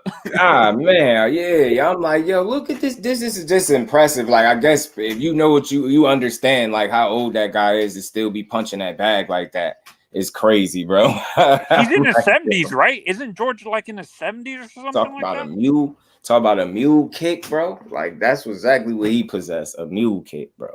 That's that dude knockouts. He has some of the strangest knockouts I've ever seen in boxing. Like you would think there's no power generated on them shots, and he'd just get you out of there. That shit just was amazing. I think Joe Frazier said that he was the hardest puncher he faced. And drop a shameless plug for one of my favorite fighters right now. You know what I'm saying? Kind of how Tank can knock somebody blind without even trying to, or you know what I'm saying? Punch Ryan Garcia ribs through his back and shit, bro. It didn't look like he threw it hard. It was just a regular little stab down to the body, bro. Yeah, like, had people saying, man, he ain't even hit him that hard, man. I could have got up from that. Yeah, okay. Let him go ahead and punch you in your liver like that, then. You watch the replay, you see his shit flubbering and going like, yeah, you see it. You see the ripple. No, I think I was watching an interview with Joe Frazier after the fight. I saw every bit of water Ryan had in his body was in that ripple in that body shot. Fast, bro. Like Tank disrespectful, bro. He find different ways to produce the same result. If you Hector was like, I can't see. Yeah, said, you okay? He said, I can't see. Yeah, I don't think people get it. Like all hate aside, like to be able to, he changed that fight with a matter of what was it, 3 or 4 punches that he landed. That man, he with 3 or 4 punches landed, he punched the fucking. Hey, they was like, Hector's being competitive. Right, this is a real good fight. Garcia, he's doing some good things in there. Right. Boop, boop, boop, boop, boop. Every single Never mind. Hey, I'm looking at him like, damn, Heck got a chin. He caught himself from dropping. I'm like, damn, this is interesting. It's heating up, man. That boy went over there. He got temporary blindness punched into him, short-term memory loss, an instant migraine. He like for each punch that landed, it created some type of issue for him when he went back over there. The man thought he was knocked out. Like asking your team if I was knocked out and you didn't even get dropped is crazy. I don't care what nobody. That's a different type of power, yo. Yeah, but hey, they need to stop doing that. The Tank, he always doing that. You know, I still remember the Leo Santa Cruz fight. They were like, if he thinks that Leo Santa Cruz is gonna fold from his power, oh my god, Ooh, he couldn't even finish the hate. They couldn't even finish hate. Bro. And next thing you know, there go Leo. I still got this out there, but not for nothing, man. Tank is a decent dude. He just a little rude because he tucked him in with no blanket, but. I'm mad at the dude that's touching Leo. I always say, look how peaceful that man is right there. Why would you want to bother somebody? Let that sleep. At least a minute or something. The fight I want to see is Tank versus Matias. You see how Leo looking nowadays? He all rejuvenated, fresh, smile bigger than ever.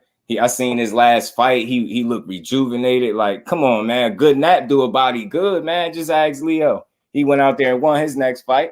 You would have never known he just took the nap of his life like that. Making another grown man. I'm going to say this, so y'all know I'll be saying this up here. Imagine training your heart out. Hey, read L-Dub comment when you get done. You well rested. You get to the locker room. You warming up. You done got all the sleep and rest you need. You in the prime shape of your career. You get in there 6 rounds later. You taking a nap against your will in front of your dad. Like making somebody that's not sleepy sleep. Like that's how you do a kid, yo. I'm telling you, man. Make that man go to sleep against his will is disrespectful as hell, bro. One punch, nah, bro. And that's what people be dealing with when they fighting him. That's why I feel like he got a rare combination of that power is God given, and then he got a ton of skill and IQ to go with it. That's why I don't say he's just gonna run through and beat anybody, but he's gonna be a very hard dude to beat because he's smart too. And I said this before, he understands himself.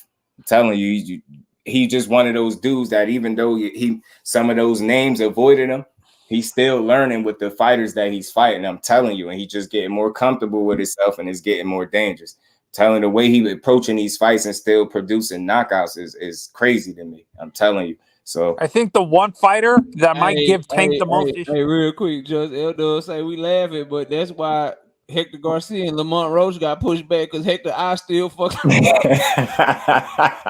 Damn. Damn. That's crazy, man. Salute to Hector Garcia, man. Yeah, man. Tough ass dude, man. He can fight. Ghost, I like Ergashel, good straight left hand. Come through, you know what I'm saying? Pretty good hand speed and shit. You gonna have to like. I don't think he's an aggressive fighter, and so to me that means he gonna come in there and he gonna try to fight with Matias. But somebody gonna have to show me they can fight with Super L Ghost. Like until you show me you can stand there and fight with him, bro. I ain't. I think that's the one fighter that can probably give Tank the most issues is Subriel. Probably. I just don't know, man, because I just know he ain't gonna fight him like the rest of these dudes do. And just thinking about the matchup, like, you know, outside of the size disadvantage that he's always at, he ain't gonna fight that dude like these other guys do. And he just, again, I think he a complete athlete. He's not just athletic. Some guys are athletic. He a complete athlete. I mean, he athletic top and bottom. He can get away from that dude is what I'm saying. Like, I don't think he'll just be able to, you know, mummy him and just bully him around. I don't think he'll allow it. And he got the speed, reflexes, like punch deflection, IQs, a ton of them cat-like reflexes to get them shots off and get out the way. It'd be interesting to see, man. But do you guys believe those rumors coming from Boxing Scene and ESPN that they're trying to set up Tio versus Ryan? I mean, it's always possible. But with Tank, the worst case he ever going to be in to me is a 50-50 fight. That's crazy. Them odds is crazy, and that's the worst case scenario. When you look at Tank and Matias and you break down the fight, you know this for a fact, right? You know Tank gonna catch him in time, and he gonna be able to do that because Matias just comes straight at you, square it up. So you got to ask yourself, you think Matias gonna be able to take that shit and keep coming? I don't. Maybe. I don't. So I would favor Tank because I know Tank gonna walk him in the shots. He got the better boxing skills. He gonna counter him. He's faster than him. So now it comes down to, can he take enough of Tank shots to where he just don't respect Tank Davis? He ain't gonna respect his shit and just keep coming no matter what. I don't see that coming. I don't see that happen, bro.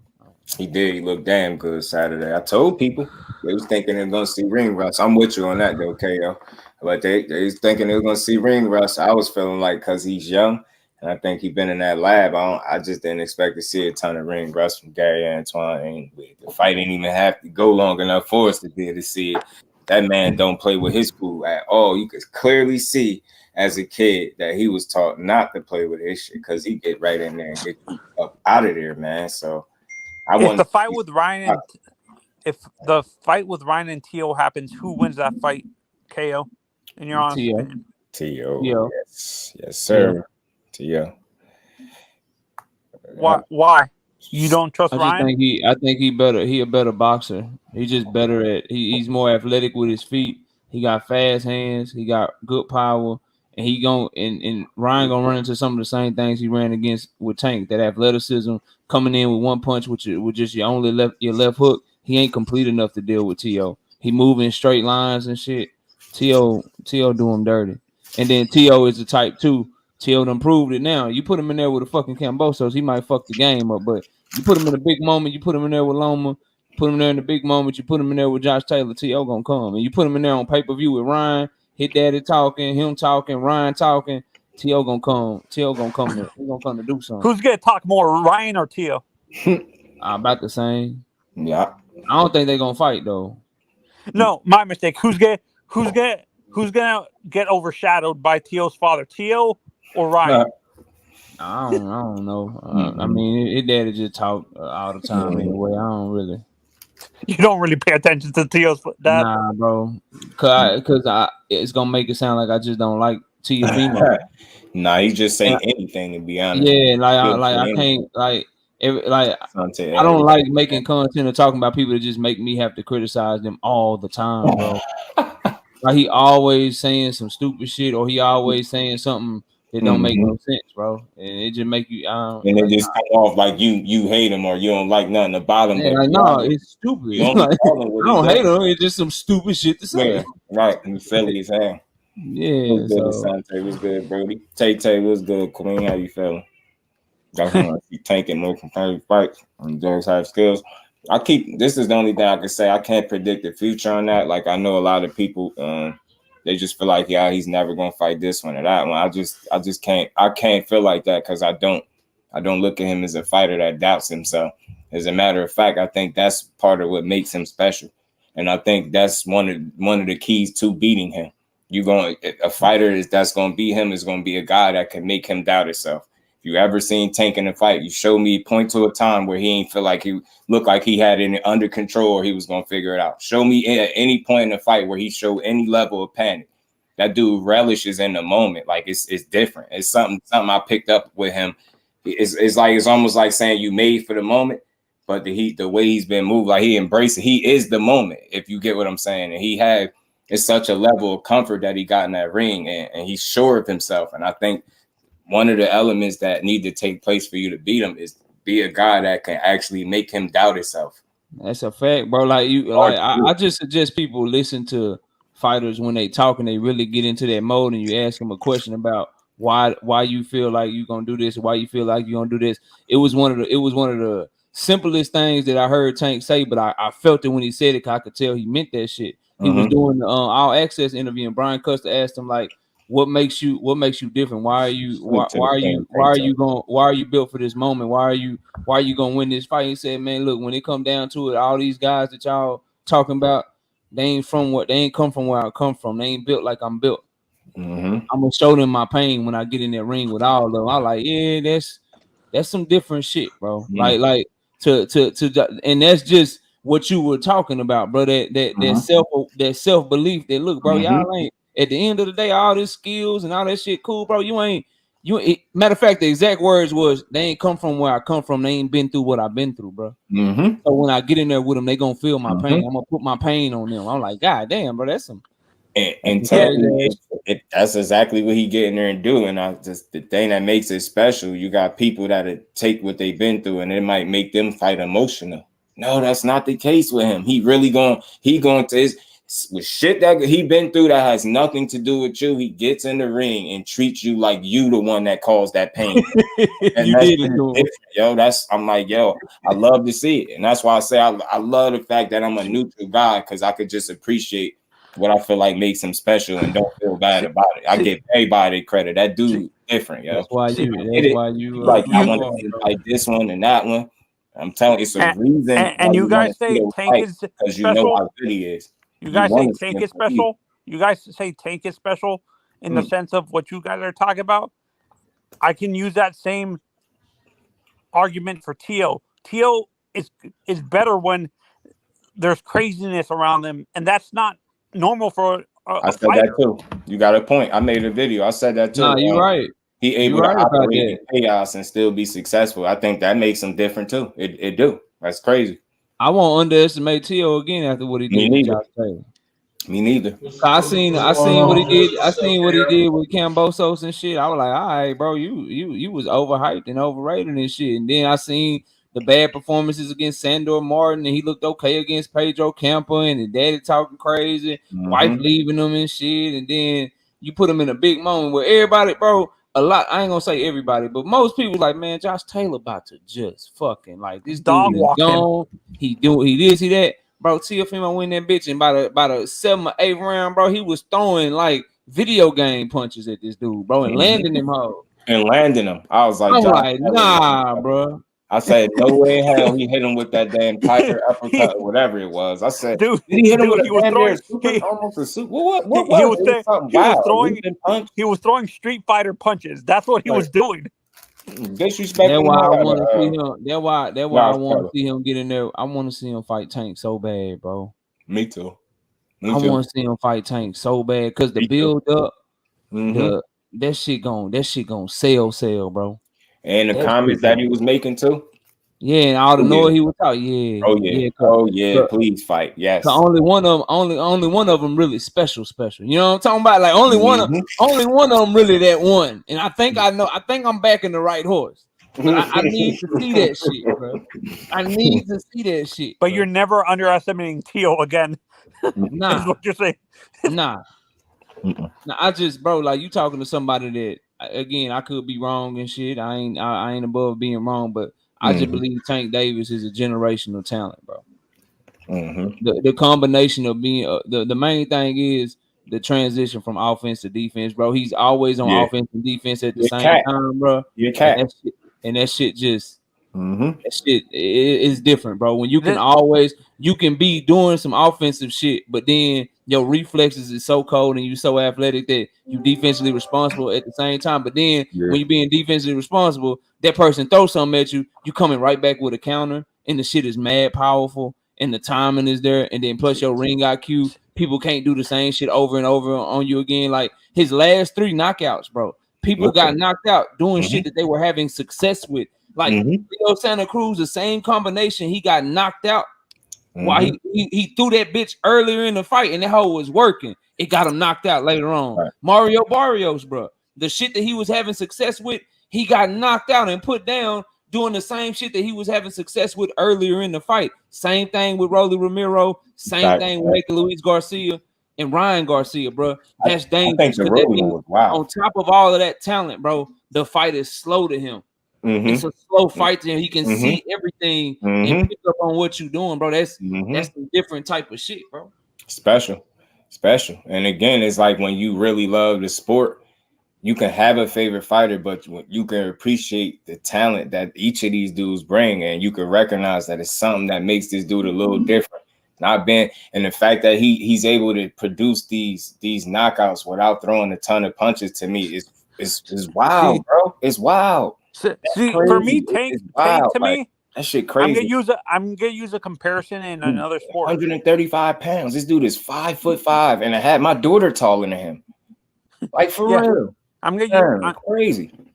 I'm gonna use this comparison in another sport. Tank to me is a Peyton Manning type quarterback, where he adjusts to what he forces you to adjust to his style. He's not adjusting to your style. Melvin, what's good, bro?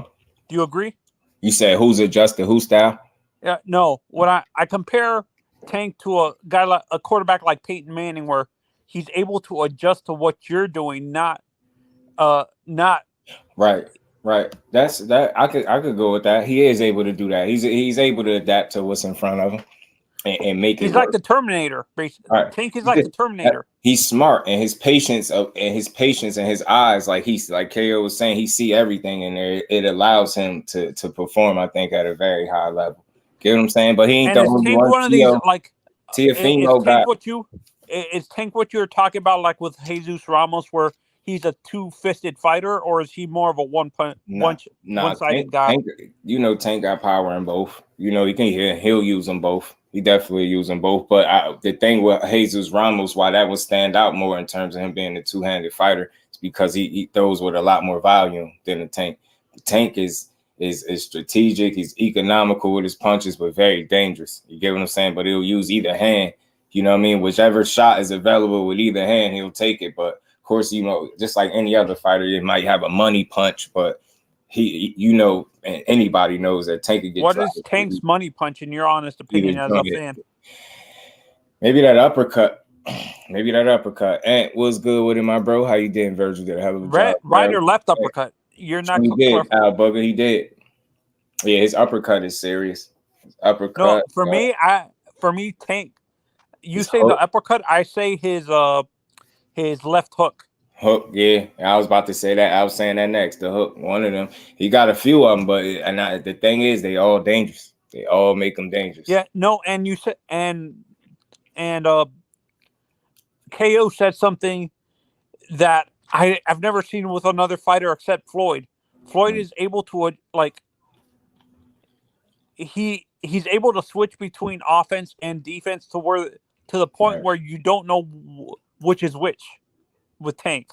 Do you agree? Yeah, man. I mean, look, obviously he's one of those guys that it's not the easiest to pick up on what he's doing in there. He's good at it because I don't think he's smart enough and athletic enough and good enough. He's disciplined enough where he don't have to telegraph shots and things like that. So Tank, pick your poison. Like the more time that you allow him to think, I think the tougher he is to deal with, because that's just right up his wheelhouse. I think. AJ, are you saying You're not saying it without saying it. Are you saying that he took steroids? Who? Josh Taylor. Oh, you say Josh Taylor been lacking something. I ain't gonna make no accusations, but he lacking something in them fights. Definitely look different. Probably staying there too long. Oh, the 817 took it. I'm dead serious. He took it right out of my. That's exactly what I was about to say. He stayed there too long, and I think that's what you're saying. His performances are lacking because he's at a weight class where he don't belong at no more. And he should be at what? How he's looking, he look a little off, right? Like you saying something lacking. He just looked different. He looked weak. He just don't look strong. He don't look like he got no bounce about him. Think about how he got took apart. His confidence was Tio really took that man's confidence in a live fight in real time. Like that's what's different about him. He don't have no bounce, no umph about him no more. Even his shots didn't look like they had nothing on them. Like you get what I'm saying? And that's I think Josh should have been at middleweight already. That's perfect. He looked flat and he just no bounce. So I think he need to get up out of that weight class or he gonna run the risk of losing again. You know what I'm saying? So he better get his ass to 147 where he belong. No, honestly, I think Josh Taylor is right now. To me, I think he should even skip 147 and go to 160. To be honest. No, hell no. 147 skip 147, go to 160. Shit, he'll get smoked. I think he can go to 147 and be fine. The fights are going to be tough if you talking about the upper echelon, of course, because you know who's there. But I think he can go to 147 and be fine. Do you have any updates on Virgil by chance? Is there any new updates on him when he's fighting next, or is he still fighting Stanionis, or did that fight get canceled? That fight is done. That fight is scrapped. Stanionis is free to make, I think, a voluntary defense of his title. I believe that fight is scrapped. 817, that's a fact. So, and the only update that I had heard about Virgil was Oscar came out and said, you know, he'll be fighting. You know, 154 is ideal for him. So he just made it seem like he'll just be going to 154. So hopefully Virgil can get himself back healthy and get back in the ring. But I think 147 is done for him. But yeah, that weight cut is crazy, which is sad. Moving on, I wanted to see him win a title at 147 before he moved up. Yeah. So I think he wanted it too. Rocky, salute. Karma Serene, salute to the queen. How you feeling? Appreciate you stopping through. Oscar said, "Yeah, you moving up. You should return it." I didn't catch that December part. Appreciate that. Yeah, I know he said he was moving up for sure. So I just hope they're able to and get just that man. You said something to me earlier. I think last week a few weeks ago when we talked about me being agitated and annoyed with him, Virgil missing weight, and you said something to me that like stuck with me. How you feel? Imagine how Virgil feels that he's now being accused of ducking people and purposely missing weight. Right. Like that, and just imagine, put yourself in his shoes. Imagine hearing people keep saying the reason you missing weight because you fat, you need to go up, you probably taking steroid, all this weird stuff. And I'm like, you got to listen to the fighter. The last time that this flared up, not this time in particular, the time before that, he said he didn't even get to the portion of his camp where you start cutting weight, and that flared up. So this time I think was worse. I think they said he passed out or something like that. I don't know. It got crazy for him. So. Yeah, and for me, Virgil, if this issue persists even when he goes up to 147, he should retire for his health. It could still be an issue. You just never know. If, like, I had somebody, I forget who it was. I had one of the family in the chat that said they had a friend with this same issue that was like a chef, and they passed away from it. And he said that it was never anything to do with weight, and that person had the same thing as Virgil. So. You see, that's why I try to be a little more careful when I speak about that. And I ain't one of those dudes. He just need to go up. And that's why I say Oscar, I think he should have like pumped the brakes. Like, I guess the way he said it, like for you, after something like that happens, and then you come out and make a statement like, I think the ideal weight is, 54 and he'll be coming back this time. You almost dismissing what happened to him, man. You're almost making it seem like it was just weight involved, just like everybody else when you say that. Like, that's just the fix. Oh, he'll just be going up to 54. Like, and I don't know if that's the case. And again, especially when you got somebody that had a family, somebody they rock with that same situation. And you get what I'm saying? Yeah, he is big, Karma. He is. Yeah. What Virgil with Virgil? I already know, suffering bro. From? I know. For me, it sounds like he's suffering from like sickle cell or something like that. Like sickle cell. Virgil? Yeah, Verge. No, I just think it's exactly what they said it is. That rhabdomyolysis. If I'm saying it correct, rhabdomyolysis. I think that's what it is. No, but what before you said that what that disease was, or when he said it, the way you were describing it, that it's affecting his immune system and stuff like that. I thought it was sickle cell or something like that.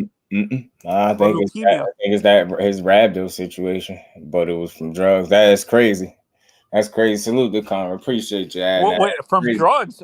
Yeah, she just speaking on the experience. You know, she said she had one patient that had it, but it was from that. So I think it's different things. Yeah, this is crazy, man. I think with him, I don't know where to put it at, but I think people sometimes they just like, it's just wait. Like I don't know how people can feel. It's too simple.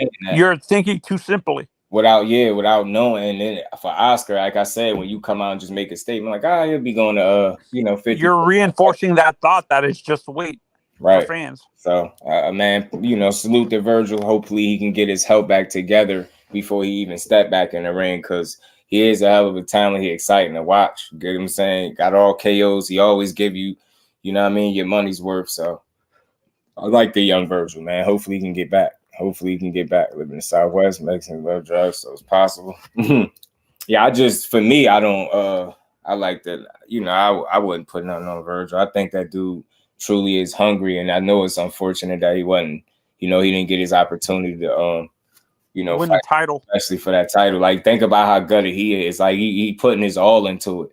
That's why I say, and then he's a fighter, and the way they get paid, they fight. And when the last time he fought, you get what I'm saying? So that's just me trying to be more understanding of the fighters and put myself in their shoes and not just being a fan all the time. Like, can't nobody feel worse about Virgil not fighting than him.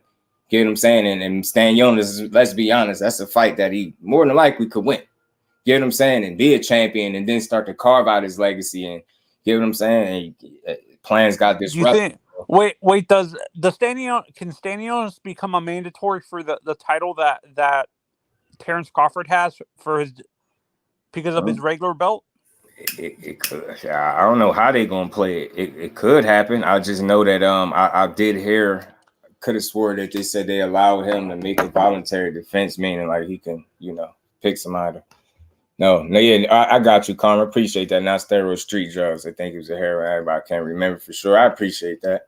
It's crazy. I love information. Like, I'm one of those dudes because I don't be having all the answers. So I'm never gonna talk like a guy that knows it all. So when somebody adds something in the chat, I appreciate it. Like, more information is always good. That's crazy. Crazy though on that. And I ain't never heard this condition until Yeah, I've never heard of rhabdo. Until Virgil Ortiz, but from what I understand, it is something that's rare. So that's probably one of the reasons why I haven't heard of it often. You know what I mean? So are you doing another stream, dude? Toxic from too many bodies. Yeah, Rocky, I remember he was explaining it, like saying something along the lines of like working out too hard for too long or something like that. Like basically just smashing in the gym and not, you know what I mean? Not knowing when resting to down in. You get what I'm saying? Something like that.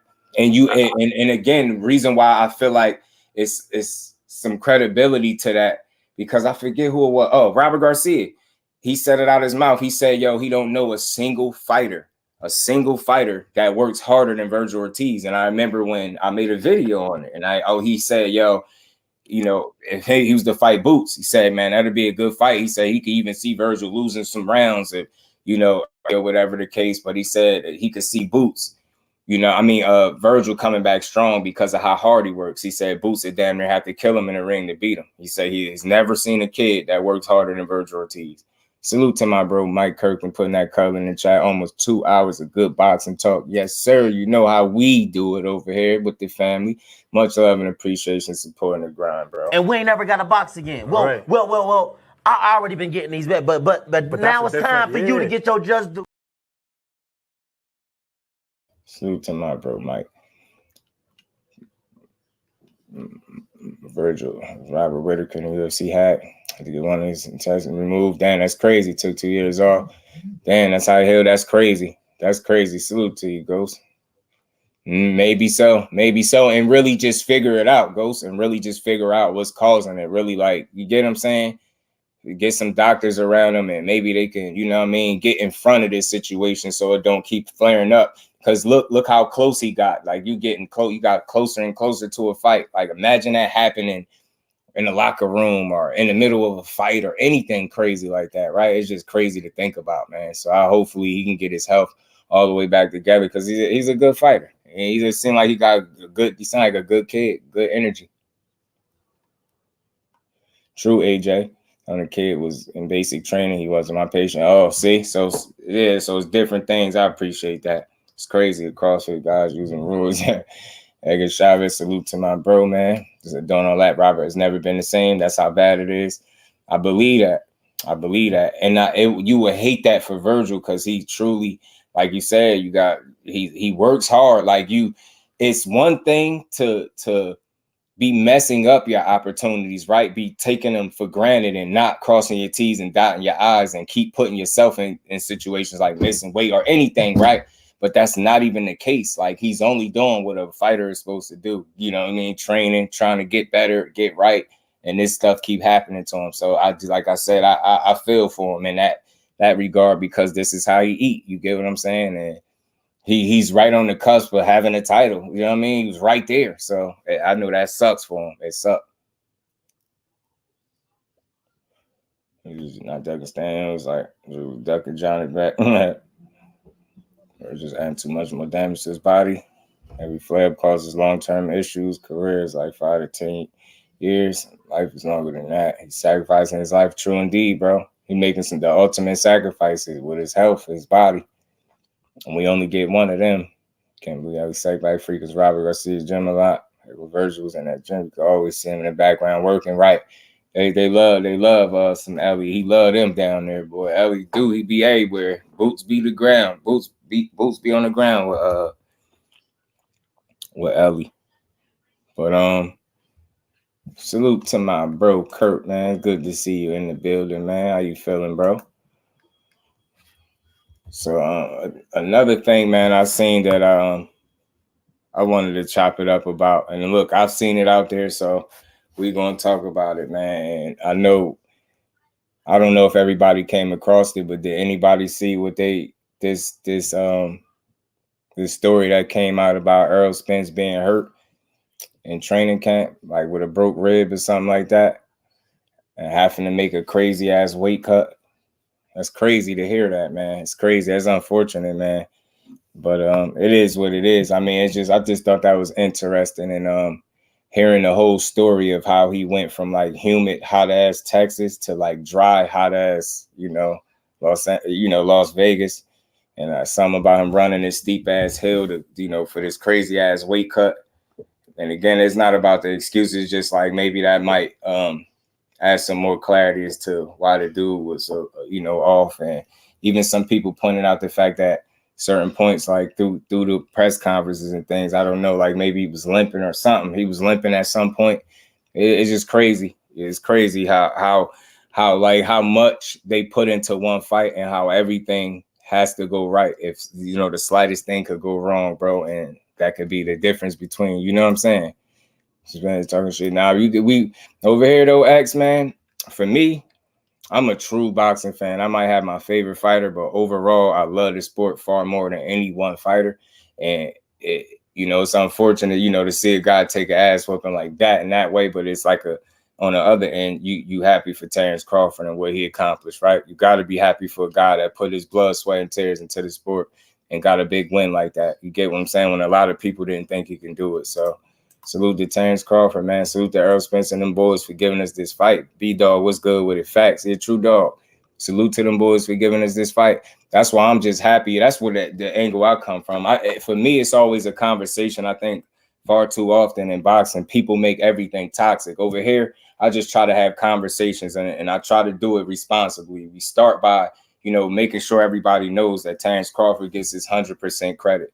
But then you also understand that the more in depth you go with this conversation, you're going to talk about some things that may have factored in as to why Errol Spence himself looked off from what we normally see, not for why he lost. He's separating the two. He lost. We're not debating the loss. We just sitting here talking about why he might have looked away. You get what I'm saying? I think that's a real conversation for people that know how to have it, right? Yeah, and for the people that are mature, you understand enough that it's not about making an excuse. It's just about trying to have a conversation about what you feel like you've seen. You get what I'm saying?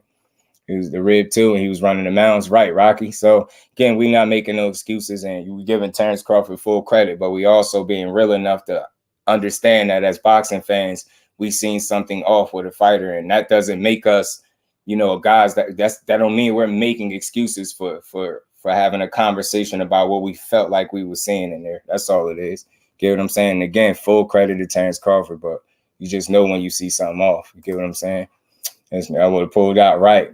Some people don't want to hear. And again, that's why I want to separate the two, right? Bole, salute to you, bro. Like you want to make sure that people understand that Crawford gets his credit, but you still want to be real enough to be like, hey man, be real with yourself. You know he looked off before even taking a single punch is what I'm saying. So it's like that's the angle that I'm talking about, not the actual how the fight played out. It's more so just how he looked. Get what I'm saying? How he looked and what looked off about him. You get what I'm saying? But I get you for sure, though. For sure. It wasn't during that fight. Right. All facts, AJ. Just something was off. You know what I mean? Yeah, because NBA has a series of boxing. You just get one night. Get what I'm saying? Both retired for some years. That's true, too, B-Dog. You know, stuff come out little by little. But I just be making sure people understand that. And again, you know, I know it's different to hear a person not be toxic or everything, but there is a way to have a conversation and make sure us as adults and supporters of the sport just having a conversation more so about the health of a fighter or what we thought was a guy that just wasn't himself. And maybe, you know, when you hear things like possible injury, we're not talking about, oh, that the injury, see, that's why he lost. No, we're not going there. We're not going into why he lost. We just simply speaking about what we seen as in terms of his physical and what he lacked and what you just, you know what I mean? What wasn't there tonight. So it's all good. Crawford is that guy, man. You know what I mean? Crawford is that guy. You said Crawford made him look off. Look, you can say that too. You can say that. I wouldn't be mad at nobody. I wouldn't argue with a person saying like, you know, so I still really don't have words. Yeah, I get you. You already know, man. Go get you some rest, bro. Much love and appreciation. Steph is always sliding through, man. You said Spence my favorite. Might get a shot. Might be a shot fighter, just my opinion. Yeah, we're going to see for sure, though. We'll know in his next fight, I'll tell you that, Mike. And I know we all hopeful that everything is on the up and up. But I think the more you look at it, he probably just had one of those nights where, you know, bad night in the office and just ran into a guy that was on the top of his A game as well, right? So that's why Matt Keith Thurman says you got to judge fighters on a camp-to-camp basis. We don't know what happens behind the closed doors, only rumors and hearsay. That makes a lot of sense. That's why I say Keith Thurman is a very smart fighter, bro. Hendor was good. They all seen it. They just pretending not to see it. And again, I'm glad the fan in here understand what Just is just a conversation with Just Do. Like, I ain't trying to take credit and not make a bunch of excuses. It's just things you want to understand in terms of like fights. And as you watch these fights, call these fights, like we spend a lot of time talking about these fighters. So I think a certain conversation is due when we watch a fight that play out in a certain manner that surprised a lot of us. Maybe some of them seen it that way, but for the most part, a lot of people seen it being very competitive. And for the fact that it didn't, you know, one would just ask some questions like, damn, man, what happened? You know what I'm saying? So that's all it is, man. And salute to Bud Crawford. He running his victory lap. He deserved every bit of it. You know what I'm saying? I'm glad for him. Go, listen, do your thing. The sport of boxing is thriving. They continuing to give us big fights. That's all we could ask for, right? We asked for this fight. They gave it to us. It might not came exactly when we initially asked for it, but I think it still came at a great time where all the belts was on the line. Both guys still at the top of the game, undefeated. You know what I mean? Things like that. So we see, you know what I mean? And again, reason why I come from the angle of just saluting the fighters and giving them their credit, win, lose, or draw. You give all the credit to the winner, and you even salute the winner the loser, because at the end of the day, they gave us a fight that we wanted. And I believe, you know, as long as we continue to support and get behind meaningful fights, they'll continue to give us fights that we want. That's what it's all about, getting more great fights. Like, you know, the night was the night. You know, somebody got to win, somebody got to lose, right? Or a potential draw. But boxing will continue, which is most important. Terrence Crawford will continue to be Terrence Crawford, and he got plenty of options now available. You know, once him and Spence finally close their chapter, and I think Spence will continue to do what he do as well, man. Boxing is thriving. Like I said, 2023, when you look at it, it's got to be looked at as one of the best years of the sport. You know what I'm saying? One of the best years of boxing right now. I picked Errol, but I think Crawford is on another level. Rematch will tell the story. True, folks. So I'm Ali. He was asked what by Larry Holmes and didn't know that he was already being affected by Parkinson's. Right. It's only a retrospect that 2 and 2 was put together. That's all, and that's all we're attempting to do with the information that's out there and from the observations that we're trying to make based on what we're seeing. You get what I'm saying? That's all we're trying to do, and I'm glad. I truly appreciate people knowing how to have this conversation without everybody just spewing, "Oh, you're making excuses, you're doing this." We're not doing that. We having real conversations, which I know enough of don't take place because a lot of people make everything toxic. But again, we just trying to have a conversation over what we think we seen. Dub said, check your DM. I got you, bro.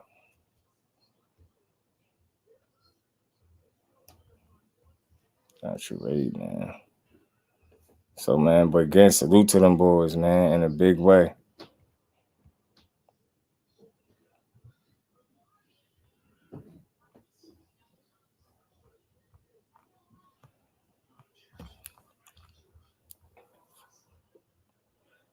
Okay. Do you see how they drive the schedule is without PBC fights? Hey, I was looking at the upcoming fights, and it's a bunch of who minus Usyk, the boys, yeah, until September 30th, right? And people do spend so much time taking away from what the PBC is giving us. It's crazy. Crawford, been who he said he was from the jump. He been a dog. The world didn't believe it. There's some people didn't believe he was who he was. You get what I'm saying? Some people. Me, I've watched him through the weight classes, and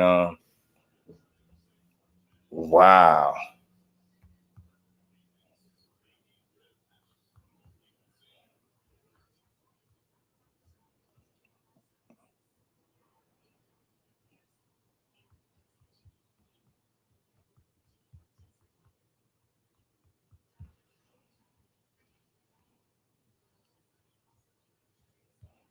Man, that's crazy. L-Dub is one of the most informative people I know in this boxing game. Salute to that man. Always with information, bro. That sheesh, man. But yeah, Crawford, salute to him, man. When you really love the sport of boxing, you don't mind giving a guy their flowers or their crown while they're alive to wear it. You don't mind doing that. So I don't feel like even though my pick was wrong, I don't feel like I had to eat crow because I wasn't a guy that was sitting here saying Crawford wasn't this and he ain't fight nobody that and he ain't this and he can't, you know what I mean? Mel may never look small. I'm telling you, people forget that Mel ain't, you know what I mean? He is taller than this dude. I know height don't fight. He got the reach advantage too. So we're going to see if he can make the reach. He can teach him with the reach. Definitely going to see. I always say Carl was a great fighter, but to hell with the rest of the camp, especially Bernie. I feel that, AJ. I feel you, brother.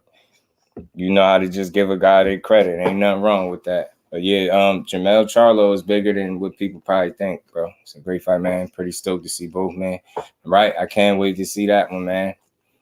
Doing that, will be a match. Yeah, I'll say this, Hen Dog, and I know people don't really want to rehash the fight so much, so I won't go too much into it.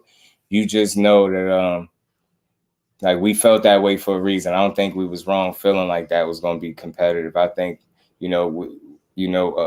just looking at things, there was a lot of contributing factors that might have played into the true outcome of it. You know what I mean? Despite what some people may think, but salute to them boys. Jermell freaking Charlo against Canelo. Who would have thought? As a step, nobody could have told us in 2023 that this fight would have been on the table. We'd have got Bud and EJ. We'd have got David Benavidez, Plant. Get what I'm saying? Tank and Ryan. You got Dev and Loma. You got Clarissa. I mean, not even in the same year, but I think in terms of just boxing, just been delivering for a little while, man. Been a nice little stretch, man. I think I just want to see them keep delivering. Mel came in with that energy, man. I like his focus. I hope that bleed into the ring, and it put him in a position to really go out there and shine, because he got every tool necessary to do so. He got every tool necessary to be successful September 30th. That's not me just being a fan. That's a true observation of mine. You can't tell me that man don't got the necessary tools and is equipped to do the job. It's about application and execution. I'm trying to tell y'all. Application and execution. That man is going to have to execute that game plan that they draw up to a T. Like I said, them first 6 rounds are going to be very important for the fight, man. I think he's going to really have to go out there and fight a smart fight. You get what I'm saying? And really navigate through those first 6. You want to make sure that you don't give up too many rounds early. You get what I'm saying? You want to make sure this fight is within, respectable range when you through the first 6. You don't want to find yourself behind an 8 ball like that. You just don't, you know what I mean? And I think with his skill set and what he's able to provide in that ring, especially like he said it himself, he understands that lateral movement. And if you feel like you believe in your power, make sure when you land, you make it count and you get his respect. You ain't necessarily got to go try to knock him out, but go get that man respect. And for real, like show him what a line is all about. Like you said, bro. I mean, make it hard. Facts. Since C19, it's facts, bro. Since facts. Both Smith and Carter fans, we get in line the same. Favorite fight, got to face each other. Big ups to both. Right. That's why I say, even with the, for me, I never felt like I picked a side. I always picked the guy that I felt like was going to win. You know what I'm saying? So, and when you do that, even if your pick is off, you still can salute the other guy and enjoy, what you're seeing. Someone told JusDueBoxing would be fighting Mel in 23. He would have believed it. Hell no, 10K. Hell no. And I mean, I know we wanted to see it when they was all at 154 and things like that. But here we are now, 2023, and Canelo is undisputed at 68. Mel undisputed at 54, coming up to 68 to challenge that man for his belts. You could have never told me that Jermell Charlo would have already been undisputed and trying to snatch up another undisputed title, you know what I mean? Another weight class is 2 up from where he's at. That's daring to be great in every sense of the word, bro. And look, people can say what they want. Maybe you get what I'm saying. Maybe the weight will play some type of factor, right? But at the same time, maybe the wear and tear of Canelo will play a factor too. You get what I'm saying? Maybe the skill set of a Charlo and his lateral movement will also play a factor in the fight. So it's a lot of different things that could contribute why this fight will swing in one guy's favor or the other. And I just can't wait to see it. And we're going to be talking about this fight, throughout this build-up, throughout these press conferences. Like I said, the first one was a lot of respect. It was mutual respect on both sides, a lot of calm. Seemed like 2 dudes that's just truly focused on the task at hand. And they're not caught up in the whole trying to get people a soundbite. You get what I'm saying? I think it's just an extreme level of focus and discipline. That's what I want to see from Charlo anyway, because I feel like a focused, calm Charlo is a great Charlo, is a dangerous Charlo. So that's what I want to see. His emotions is in check. I think he's ready to go out there and put on the fight of his life. And he got some time before you get there. I want to see how he go about putting his weight on and how he, how you looking at this weight class. I want to see it. I hope he's able to not only, build his weight up the right way, but, be able to carry it and fight with it to the point where it don't put him at a huge disadvantage. You get what I'm saying? So we're going to see. We're going to see, man. I feel like the fight maybe feels like a win. You get what it facts, Bole, because that's true. A true fight fan, you're going to feel like that, bro. The fact that the fight is being made alone, it feels like a win. Feels like Canelo's fighting for undisputed now. Right. Feel like you got to earn it or something, right, Steph? Feel like you're going to earn it this time. Just getting the fight. That's all facts, though. You get Canelo's body as often as he can. I said that too, and touch that body and don't forget about that body at all. Touch it as often and as early as possible.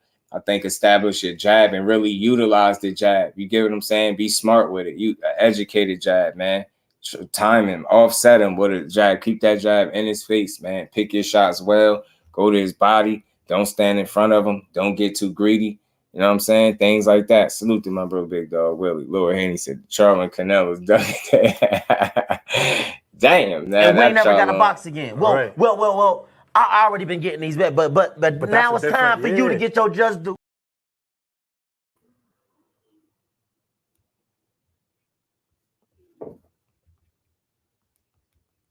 Right. Damn. But whoa, man. But yeah, man, salute the big dog, man. Lions on the stretcher, number part 2. Sheesh. So do a boy like a Canelo starts fights up 4 rounds. Remember, all the judges gave him 6 rounds against Bieber. It was wild, right? Knowing damn well he didn't. So Jermell Charlo just gotta really be smart with that first half of the fight. And I think understanding the second half of the fight, from what I've seen, especially in recent memory in multiple fights, like the last 3 fights, he has a tendency to slow down in the back half of the fight. And I think that's where Jermell Charlo can be successful. You get what I'm saying? I think he can try to, push the pace of just a bit more in that second part of the fight where Canelo likes to typically slow down. And if you notice how the fight played out with him and Bivol, you notice Bivol was getting his and getting out of there, You'd see about round 6 or 7, he started to really string combinations together against Canelo. He got more confident because he knew Canelo was slowing down. He did his homework. And he knew he would be right in place for him to get those shots off on him. And that's why I think the fight played out the way it did. I think that's why, Bivol was as successful as what he was. And he understood how to, defend against Canelo. You get what I'm saying? Canelo did a bunch of punching him on the arm and it didn't affect him at all. So, it's going to be interesting to see. Too many rounds he is in a better boxer, open body for chopping, and Canelo is the best body puncher, about 35. He is a damn good body puncher, bro. Excuse me, still try that. Yeah, that's a fact, X. You already know it. Already, yes, man. Y'all punch on that like button. We're gonna cook for a little while longer. Passion and bias, just doing. That's why I tap into your show. I appreciate you, X, man. We're gonna keep on rocking out unbiased and just we for the people. And it's like I always say, we all got a voice over here. They might call me the voice, but we all got one over here, man. Salute to you, AJ. Appreciate you, fam. I appreciate all y'all. Salute to the real ones, man. You think about Emiliano fighting already again next month. I love it. 10K. He took minimal to no damage. You know what I mean? In his last fight, it was very impressive. He went right up in there and got his job done. Like I said, I like his style. I like his energy. I like his focus. I think he's well schooled. And he's showing you from performance to performance, he's getting a little bit better in there, a little bit more comfortable. I think with time, though, you'll see him establishing more patience in his fights. But I think right now, he's going about his business the right way. I feel like he knows at the level that he's fighting, these particular guys, they don't really belong in the ring too much with him. And he's making sure that that's not the case, right? He just don't let you linger around too much. And I like it. He stand on business. That young boy get in there and try to beat you down. And like I said, I like the fact that he's a two-handed fighter too. And he's fun to watch. Fun. Emiliano, I think, respect to all of Vargas' brothers. I think they're all talented in their own right. I think they'll all have a certain level of success, but just looking at it and seeing Emiliano perform, he look like he's going to be one of the best ones. He look like he's the best one. Look like he might go the furthest. And I wouldn't be surprised if they felt like that themselves. You know what I'm saying? And it's been an amazing year. So, yeah, salute to all the real ones in the fight game, man. Salute to everybody that continues to support this grind, man. Salute to y'all. Y'all punch that like button, man. Y'all come and join the channel. You know what I mean? And be a family member if y'all want to. You know what I mean? We just going to keep on building this thing up, man. I think Charlo's trolling Crawford a bit. That behind the head comment. maybe Bole. Maybe a little something. You know what I mean? A little bit. I know he said something too about entertaining that fight after he done with his Canelo situation. So just don't know how much longer that Crawford will stick around. But it will be interesting to see how the next couple fights or so go for him. Win this. His skills of late. Can beat the Canelo of late. That's what I think. So I think so too, Steph. I think so too. Because again, he don't have to fight in the same spurts that Canelo fights in, right? His performances tend to be, especially when he switched on, to be very consistent. And his work is very consistent. And he goes about navigating through those rounds in a very efficient manner that puts him in a position to be successful. And look, it's going to be important for him to do the same thing against Canelo, bro. You can't go in there and be Can't be emotional. You cannot listen to Derrick James. Your back can't be against the ropes. You can't find yourself standing in front of Canelo too long, being a stationary target. You get what I'm saying? These things are always easier said than done, but you can't tell me that Charlo ain't capable of doing these things, executing a game plan to the highest level, utilizing and establishing his jab, going to a guy's body, giving lateral movements and different looks. You get what I'm saying? You know what I mean? You know how to utilize the boxing ring. Like, it's not a lot of places in the ring where Charlo ain't comfortable. So, you know what I mean? That dude knows his way around the ring. And again, this is a big challenge, a big test, but I really, truly believe that he got the skill set. I ain't making no pick just yet. I definitely know he got the skill set to pull off this fight. And when I do make a pick, I'm going to try to be very thorough with the pick and as to why I picked it. And despite whoever I pick, I'm rocking with Charlo regardless. Endurance as well. Yeah, man, endurance is key too. Sharp jab is Canelo weakness. You get what I'm saying? Sharp, educated jab, 10K. You know what I'm saying? Utilizing it at the right time too. Knowing when to utilize it. You get what I'm saying? 10K, you notice how some fighters they'll just overutilize the jab in a sense. Like, and you will see them in an effort to establish it, but you don't want to throw a bunch of just wasteful ass jabs, right? You want to make them joints count. You want to time them and use them to offset what he likes to do in there. And it's very possible. So you can, Charlo ain't got no ticky-tack jab. And he got a, nice, solid, meaningful jab that can, do some damage if he's able to continuously hit you with it. It's like Carmen Spence to put a brother against brother, right? You get what I'm saying? And that's why I say we still the fam over here. We just love boxing. Melvin say you're going to put 300 on Charlo. I ain't mad at you. I feel you, man. Rock with him, man. But let's speak it into existence, being all fun, bragging rights. Right. That's how it's supposed to be. You know what I'm saying? That's how I like it. All fun. Without the toxicity, we could talk all the trash we want. It's fun. This is boxing. It's supposed to be fun. Scared to let them punches go. Both have a tank. Either going down because of something. What's crazy is both are proven highlight KOs in the championship bouts. That's all truth. Nervous a bit. I'm not going to talk about my opinion. Charlo be active. Like the first 4 rounds, put something on him to potentially tire him quicker. Yeah, and he got to be very strategic with the way that he navigate through those first 4 to 6 rounds for sure. And he don't want to find himself giving up too many rounds. You get what I'm saying? With the thoughts that Canelo already be up rounds when the fight start. Yeah, it's chain crazy. So my thing wouldn't be to try to knock him out. It would be, and I ain't saying he can't be knocked out. Anybody could be hurt, but my thing would be to gain his respect as early as possible and work from there. And I feel like as long as you can gain somebody's respect, you in a good space. Now look, gets gas, he does. Matthias said he won Devin. Devin ain't fight facts. Deontay was good with it, bro. He said he got the chicken style. Try to take a shot at Dave. Said Dave got a chicken style. Try to talk crazy, man. It'd be a fun fight to watch, though. It's never been down. Nope. And barely. He only been hurt once in a career. He said, if you want Charlo to win, put money on Canelo. Right, Boule. Right. You know what I'm saying? It's crazy, right? It's crazy like that. It's crazy. But look, man, can't crack or work that body here. Yeah, for sure, 10K, because the body, I don't care who you is, them body shots, everybody feel body shots. You heard every fighter say it. So now I think, like you're saying, 10K, I think just simply put, that just needs to be a focal point for him. I think he truly just needs to be a guy that's going to that body as early and often as possible, bro. Go to that body, getting his rib cage, man. You get what I'm saying? So you got the chicken style. Also say he beats Regis, right? You get what I'm saying? It's crazy, ain't it? And I don't agree with the chicken style. I get it. It's a little trash talk for a fighter, but those pressure fighters, those come forward strong fighters, that swear that these guys that's pure boxers supposed to just stand there in front of you and get concussed, bro. Like, I would never suggest that Devin Haney fight you that way. Why would he fight you with what you do best? Letting you just come to him and just bang it out with you? Why would he do that? Like, bro ain't trying to be concussed. He trying to win. He going to box because that's going to give him the best chance to win. And not standing there trying to have a tough man contest with Matisse. Ain't nobody doing that. Nobody doing that. The LA performance Canelo gave against Beagle happened when I'm sure the betting public was standing with Canelo heavy. And you probably would be 100% right, bro. Too many people discredit the brilliance of Brian Castano as if it's impressive as he is of a fighter, but I agree. But yeah, man.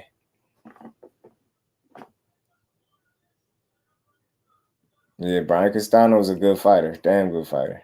I pressure fights think everyone will just bang it out all the time. Facts, and like, what's wrong with him, bro? Like, nobody. Soon I heard Matias say it, you know, I got a little chuckle from it, but I immediately thought to, like, bro, so you think ain't he supposed to just stand in front of you so you can tee off and have your way? Like, what you think this is, bro? I'm not standing there so you can beat me down. Like, you gonna have to earn this. I ain't mad at you. It's the same way. Like, if Shakur fought a pressure fighter like that, I think I want him to stand there and just slug it out. I'm like, what? Hell would you do that? You know what I'm saying? But him and Regis would be a fun fight to watch. I mean, him and Ergashev should be a good fight to watch. Whenever they get that squared away and get a date on that, that should be a fun fight. So, although he's saying he want other guys, he need to focus up on the guy that he's supposed to have in front of him. I mean, that's how you lose, like putting the cart before the horse. He better pay attention. Dude, better pay attention. It's the fight. Tough man contest, right? Just big it out. Mike said with that, nah, big it out. You look at the landscape until his entirety. It's no surprise that Canelo went back to PBC. Canelo thanked Heyman 4 or 5 times in that press conference. Did he? That's what's up, yo. That's what's up. That's what's up. That's dope. That's what's up. King observation, bro. Yeah, Bole be on it, man. Bole be on it, though, man. That's a good hell of an observation. And I think he's right. The people was betting with Canelo, you know what I'm saying, and against Bivol. And we all see how that played out. Bivol went out there and handled business. Charlo, a bad man. Facts, bro. It really is. It really is. And I expect him to go out there and boss up, man. Fight this man. Like, you get what I'm saying? I think I want to see how the speed work out with these dudes. I want to see what the speed, get what I'm saying? I want to see what the speed is like with these guys in the ring. Because, you know, Canelo got some fast hands, man. And he can give you some issues. He going to rip them combinations. That's why I say whatever you do, you got to get yours and get out of there. You know what I'm saying? Box his head off, man. Box him, go to his body. You know what I'm saying?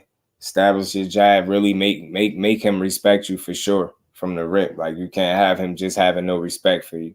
Get what I'm saying? And again, John Ryder took him 12 rounds. He got dropped a couple times, got his nose all broke up. But Charlo ain't no damn John Ryder. So I expect him to do way better than him.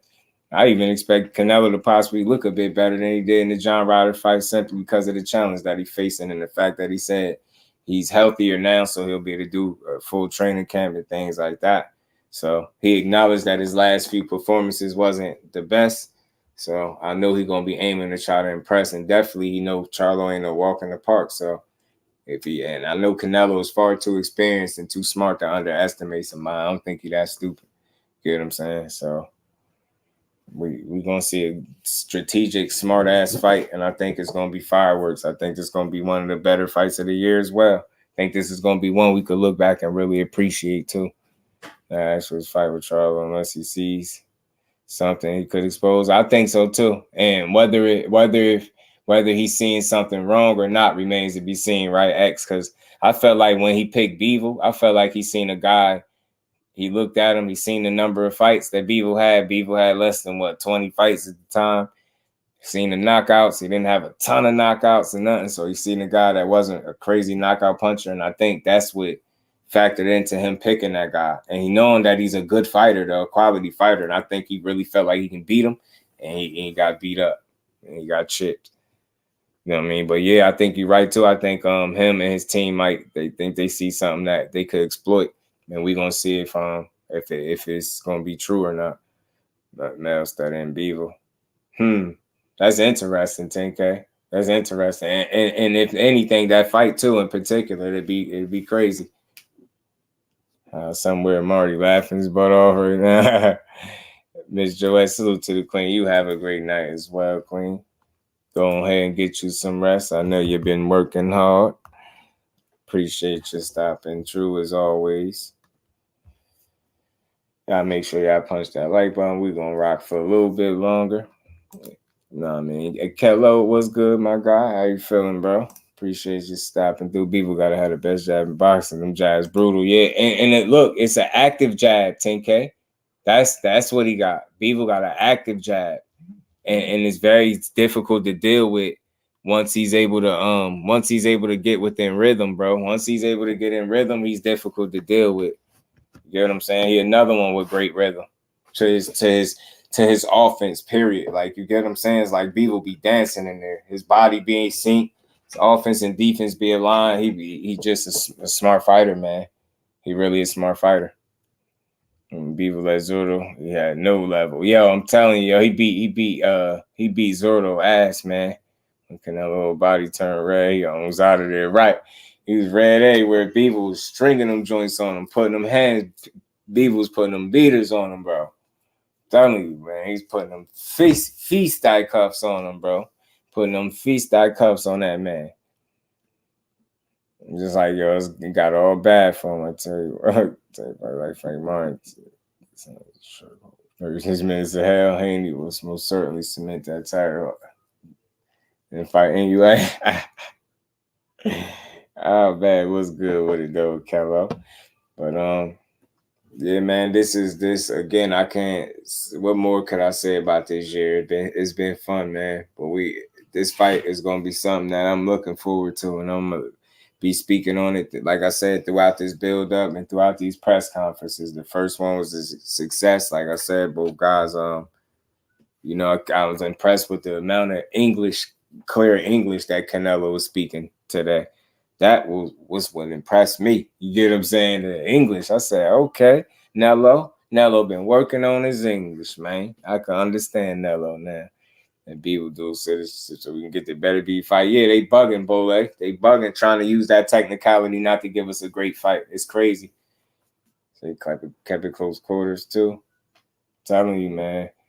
Beaver was a smart ass fighter, man. A smart dude, smart guy. That's why he continued to be successful. He's smart. And that again, all physicality aside, man, that's what Charlo got to be on the night. You get what I'm saying? You ain't got to be the biggest, the fastest, or the strongest, right? But you got to be the smartest on the night. Get what I'm saying? Charlo got to be the smartest on the night, y'all. And I'm looking forward to this, man. Lions only. I like his attitude. I know this dude believe he can win. And again, as much as some people might want to say, oh, he see a payday, no, he see an opportunity that of a lifetime, not only to make a big ass bag, but to go in there and take everything that Canelo got or what's left of it. Nah, you good, Tom. It's all good, Brody. It's all good. Y'all always free to come up, man. It's all good. You know what I mean? We're gonna cook for a little while longer. But yeah, man, I know this dude really believe in himself. You know what I mean? And that's a good thing. It ain't a false belief. Like, you know, he's confident, and it's through the success that he's had. I think, you know, the loss and the draw has made him a better fighter. You know, I think some guys are able to become better after their defeats or after their toughest moments. And I think Charlo is a prime example of that. And he showed you how he responded both times. And that's considered responding to adversity. You have a loss, you come back and you respond the way he did in the knockout. You have a draw, you come back and respond the way he did in the knockout. Like, again, just build on that performance. And again, look to be better than Charlo was the last time he was out there. You get what I'm saying? Got beating better. They fight. I'm telling you, 10K, if you don't stop him, he ain't beating him for sure, in my opinion. If you don't stop him, he'll have to stop Canelo. I mean, he'll have to stop Beaver. He'll have to stop him, in my opinion. I think Beaver can outbox him for sure.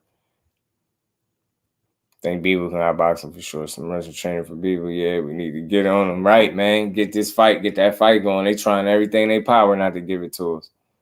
Knowing damn well they tripping, not giving us that daggone fight, bro. I don't know. 10K Arthur is a mess to deal with. A lot of mess. Got dog. Definitely put your money on him. Yeah, B was just having, like, I'm telling you, buffering. Like, they don't be knowing what to do. He catch you. He put you up in that blender. 10K, then it could get spooky for you in there. Next thing you know, he in there dancing on you. I'm telling you, he got one of the smarter, more active jabs and, you know, educated, intelligent jabs in the business, bro. That dude really, he's smart in there, man. I'm trying to tell you. And that's what you need, your active jab. Tear Canelo up, bro. Tear his ass up. You know, it just create problems for him. And again, especially when you got a certain timing and rhythm about yourself. And that's why I said, like, just looking at that fight, see the way Bivol was getting in and out. Charlo got to do his best Bivol impersonation, right? His best impression of Bivol on the night. Any American British news outlet reporting Tyson Fury's inability to obtain American visa. Nope, I ain't heard nothing about it, right? What happened to the drug pen freak fugitive Rustin? Right, man. Dudes be wilding out here boxing, don't they? They be tripping.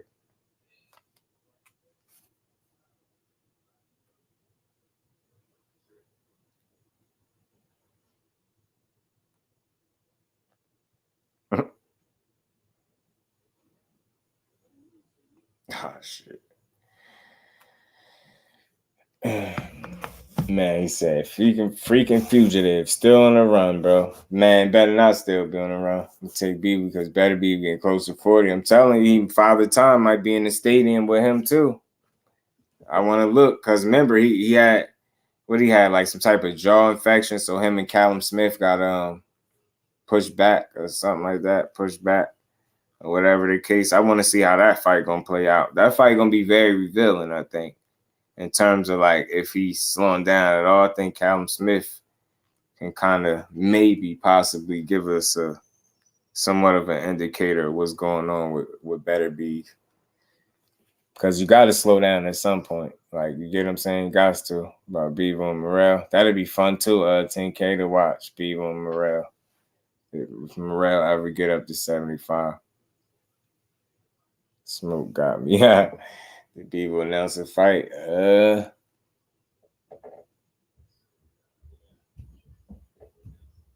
I don't think so. I forgot. I thought I heard he was fighting somebody. I just don't know how solid it. I can't remember who it was. King of 47 was good with it.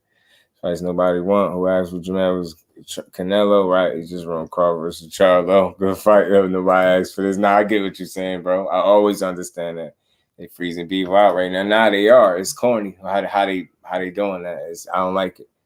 I don't like it. But I get what you're saying. But hopefully it's still an opportunity to get that fight once they square their business away. But we'll see though. Gotta be a Caleb Plant versus Jermell Charlo coming soon. More get healthy. I know Texas want to see it. Hell yeah, X. Boxing world need that one. Boxing world need that. Because I know sometimes public appeal, bro, like things ain't looking the best for him right now, but still can't forget the fact that I think that dude is he's still a dog, man. And at the top of his game, he ain't nothing to play with. So I definitely would like to see him get back in the ring, be healthy, 100%, be mentally focused and locked in, healthy, like, you know, physically as well. So emotionally, all that good stuff for Charlo. Because, you know, you just don't want to see nothing less than the best possible version of him coming back. That Benadryl in both gloves. I'm telling you, Thomas, that melatonin NyQuil. He got that melatonin NyQuil cocktail mixture that Tank got. I'm telling you, I got that sleeping salt. I mean the sleeping pills. I'm telling you. I just say earlier, Morrell and David eventually made at 175. All the drama right now. We're close here and there, but now David B building his. Yeah, that's possible too. It's possible. Oh, not fighting Charlo. Oh, you mean Maul not fighting Plant? But like, right, fight Morrell. So I doubt the volunteers Bivol. Morrell's skills with 9 wins makes him a lose for most guys. Maybe and Billy steps up. I doubt it. Yeah, and Billy, they got Billy fighting Damon Nicholson next, I believe. I think that's still the fight. East Tennessee versus Texas. Heck, yes, let's get it. You already know, Steph. For sure that. For sure. But yeah, man, and Billy and Damon Nicholson. Yeah. Benavidez mentioned Morel less and less. Last interview I heard, Benavidez was acting like he forgot Morel's name. Oh, yeah. Let the games begin, huh? Let the games begin, Bole. Let the games begin, bro. Damn. Let the games begin when his mom taking the tune up, though. That's what I want to know, too, 10K. He got to get back. Because, you know, they say if you don't use it, you lose it. So, you know what I'm saying? And he ain't getting no younger. You just want to see that boy get back in the mix, man, healthy and all the way where he need to be, man.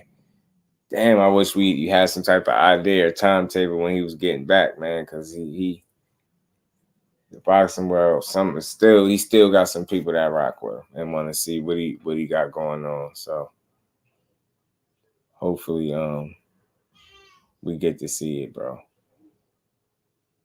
Like, man, everyone was down and boxing per usual. Things change right now. David and Andre, which I love. Great fights. This could be Boo Boo's last, as far as fans go, right? It could be his last hurrah. I mean, this could get him. See, what's good, family? How you feeling, bro? Appreciate you stopping through. Yeah, man. Yeah, this is a big fight for Boo Boo. This is a meaningful fight. This is one of those type of fights that have eluded him throughout his career for one reason or another. But I know it's a bit late for some people. Some people feel like he's gonna be too old or whatever the case.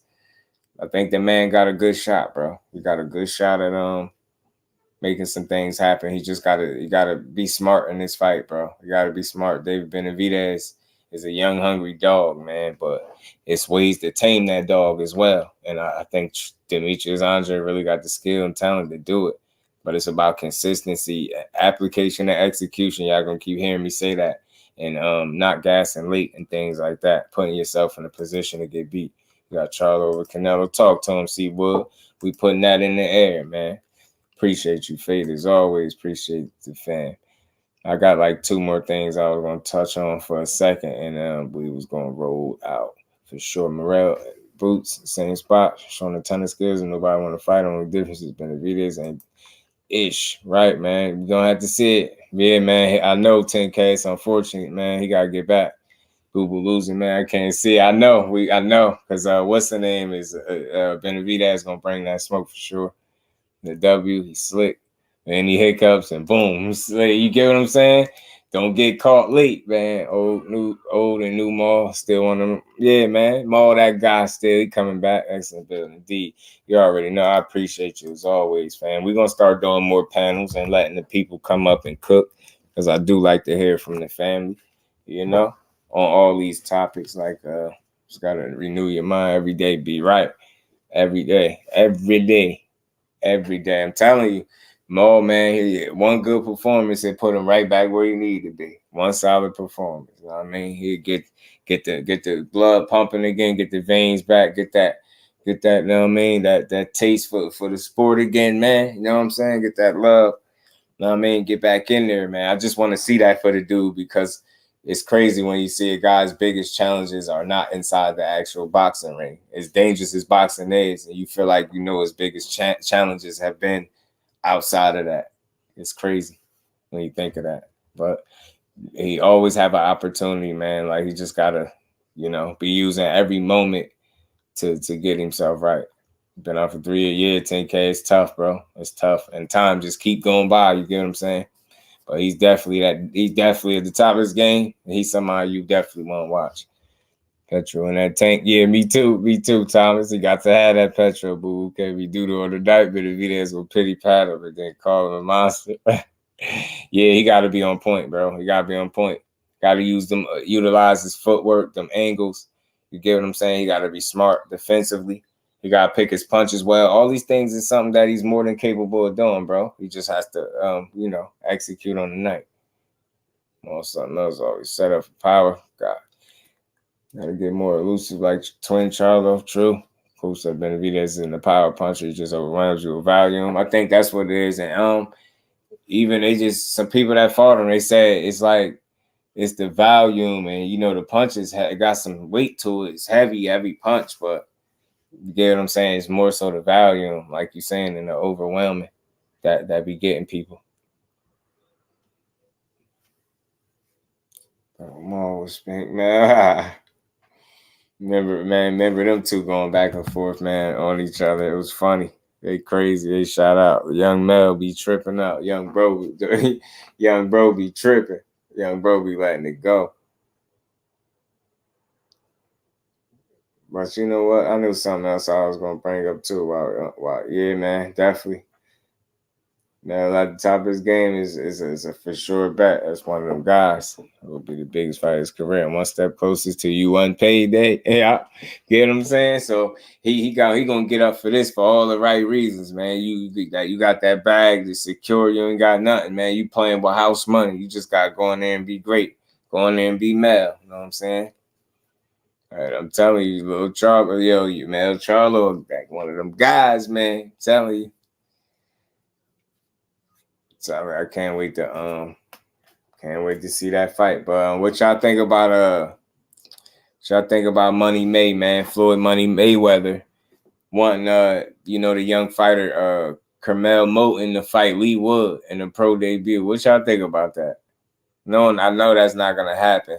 More than likely, I mean, I don't see it. I think Leigh Wood, forgot who Leigh Wood got a fight coming up with next, but yeah, Floyd said he'd like to see the young CURMEL, man. He'd like to see the young CURMEL fight a Leigh Wood. Think he could take him right now. I said, man, young dude is a buzzsaw, man. He's tough and aggressive, man. He be on it, man. He look like he be in great shape too. The young kid, man. That'd be a crazy step. Just imagine that. Imagine this young kid get in there in his first fight. You know what I'm saying? He fight a Leigh Wood, bro, in his first pro debut. I'm not sure, 10K. I don't know what the plan is, but I came across Floyd saying he would like to see him get in there with Leigh Wood in the pro debut. Said he can hang with pros right now. So the young kid can hang with pros. You know, it's very wishful thing. He said gonna get that kid ruled early. You better not do him like that. But yeah, he said it. Let me see if I can pull up the full article real quick. Let me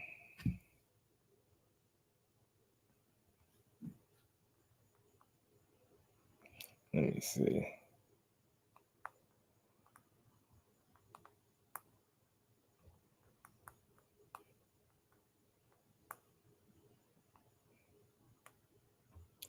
Man, he said Leigh Wood. Let me see if I could play this a little bit while we up in here. I missed it. Mayweather's decided we're getting the visions of Tank versus Wash. Yeah, man, I'm gonna play it. I think he got a what are you talking about here? I'm not gonna do it. So even like when I talk about fighters, me being in the gym with we're gonna fighters, play a little bit of this. It ain't that long. It's like get out of here. A part of their sales pitch. Real quick. Look, from what I seen from him, 10K, I didn't get to see that much of him, but I already seen the potential and the ability from what I seen with that young kid. Word, I can see it. That'd be crazy, right, Thomas? That'd be wild. Just put him on the card, right? Floyd would bring it up if it wasn't a possibility. Yeah, this is crazy. He said it, so we think he's saying in this one. So we're gonna play it, man. Y'all smash that like button for me if y'all haven't. The Crawford Spence, a part of their sales pitch was, Mayweather said this about Spence. If Spence is 22, he's a hungry young lion that's in the gym every day. Of course, he's gonna be on my ass. Right. You know, I'm a fighter that's 35, just got out of jail.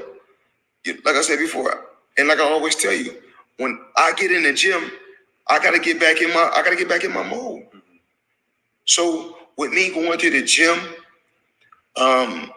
fighting a young kid at that particular time that's in there trying to take my head off. I thought it was solid, Thomas. I thought the scoring was decent. I thought it was one of them close back and forth type of fights. I think that's what it was. You know what I'm saying? Me, of course. I want them to just get to the docs and Conor McGregor southpaw. Yeah, I don't want to. I still need it. Conor McGregor. You type it up. Mm-hmm. I got a 126 pounder. There we go. CURMEL Moten. That'd be a good match. Leigh Wood. Let me run back a little bit. Back. Yeah, Floyd, my guy. So what's good with you? Like, I mean, obviously, what's good with it, bro? We talked about the exhibition. We're about to talk about CURMEL. Which, by the way, speaking of which, what you do in exhibitions is very different than what they call, like, what's it called now? Influencer boxing, I think, with the YouTubers and stuff. All kinds of crazy scenes. I think one girl flashed the camera or something like that. Just crazy stuff going on in boxing right now. I got a lot of fighters on the rise. Yeah, so I'm not worried. I got a whole stable of fighters on the rise. That's coming real soon. It ain't that long, guys. A couple minutes. Be quick. So, what's the fighter name at 126? Champion Wood.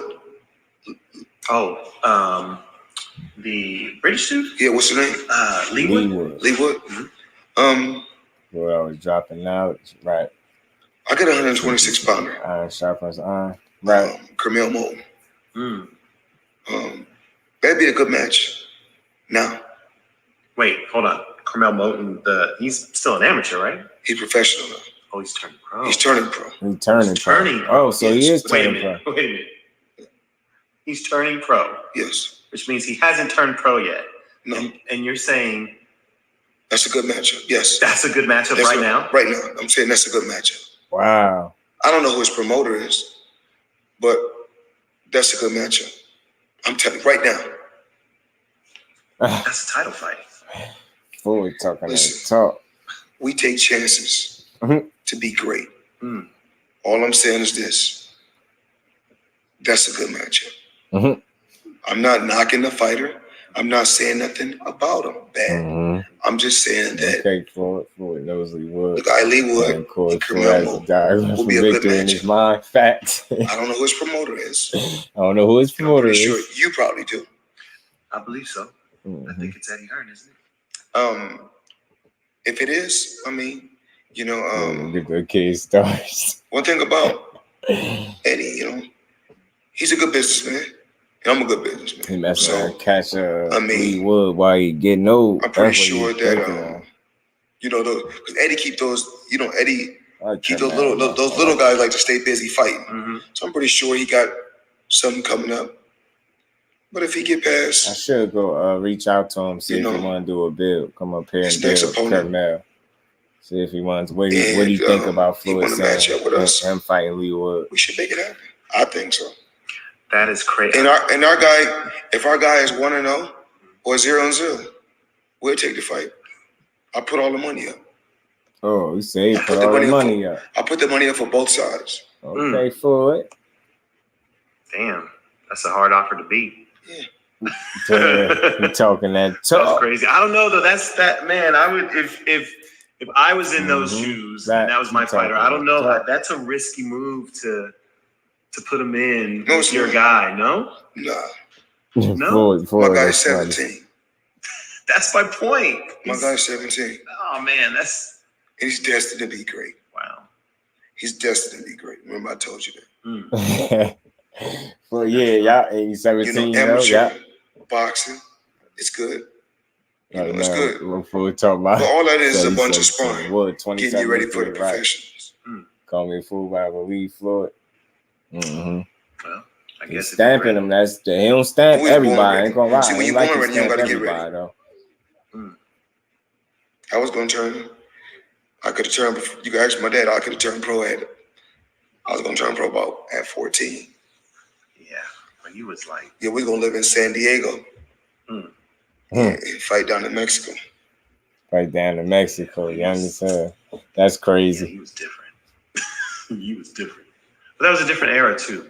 I mean, there was like, the names, the people that you got to be in with, Pernell Whitaker and guys like that. Yeah, but even what I don't do is this. When I box Pernell and I box Frankie Randall and I box so many other champions, I don't have to go around and brag and boast about that.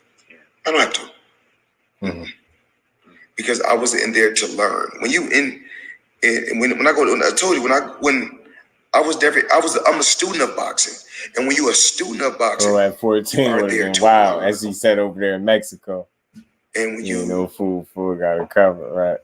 When you learn so many different things about the sport of boxing. Floyd see something in Lee Wood, at least he feel like he do. And you accomplish so much. You got to be willing. That experience to give ain't nothing to play with at all. That experience ain't nothing to play with. You know what I'm saying? But, you know, hey, that's wishful thinking. But I just wanted to touch on that. Look, man, if he would do it, I'll tune in. Look, I want to see how the young man going transition from an amateur to a pro anyway. He got a very interesting style. He kind of got a pro style in a sense already. So we'll see. His transition shouldn't be too hard, too tough for him. I know that's wishful thinking in terms of a Lee Wood fight, but who knows? I mean, Floyd, he may have a pull. He talking about putting up all the money. Who knows how?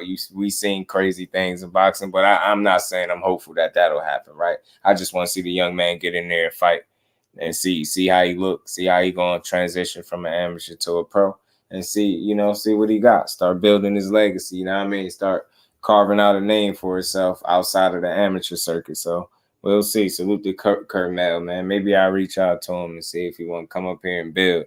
To see what he think and what exactly his plans are in terms of when he going pro and stuff like that. So we'll see, man. We will see. The fighter got to be a special person, be right.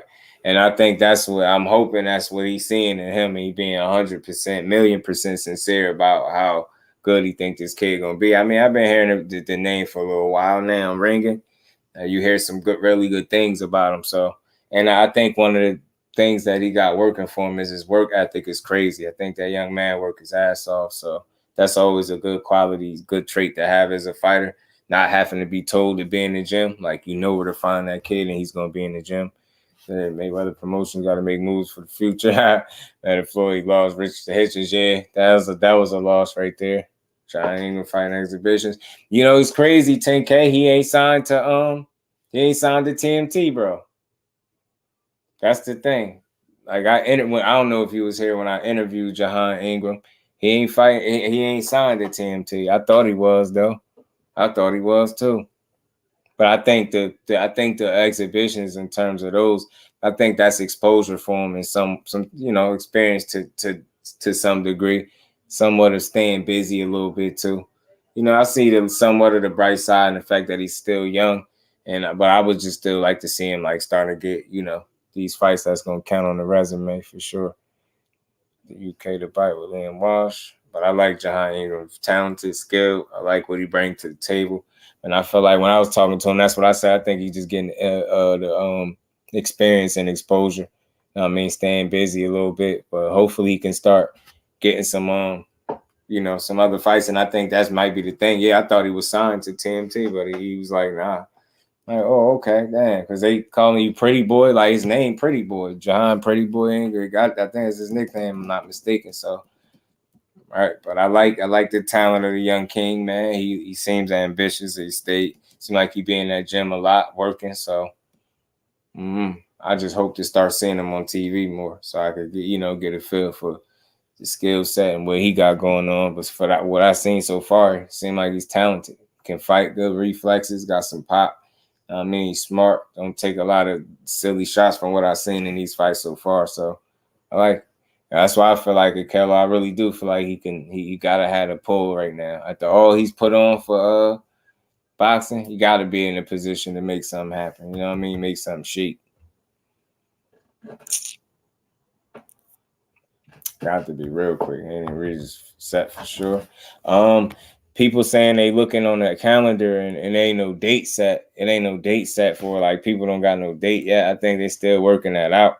And I hope they do get to work it out and it don't go left for them because Regis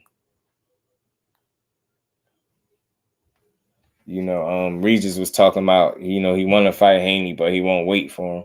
So I hope that don't mean that he gonna get too impatient and go elsewhere. I will hope he don't do that. So hopefully Regis can stay patient, stay the course, and get the fight. You know what I mean? Because that's the fight that we need to see. Ricky Williams, what's good, Rick? How you feeling, bro? So what's good, my guy? How you feeling? But I was just wrapping up here. I mean, they got everything they need. Facts. It'd be easy. Factual levels exist for a reason. True indeed. See, Wood, that's the true indeed. But hey, that's boxing, right? You know what I mean? Skill set, pop behind both hands, not as easy at all. For what, yeah, little dude, your little young man to definitely bring an interesting dynamic towards Lee Wood. He'll definitely be bringing a fight to him because that's how he fight. It'll be interesting nonetheless. I ain't gonna jump out the window and say he'll beat him or nothing, but I just wonder what made Floyd pick him.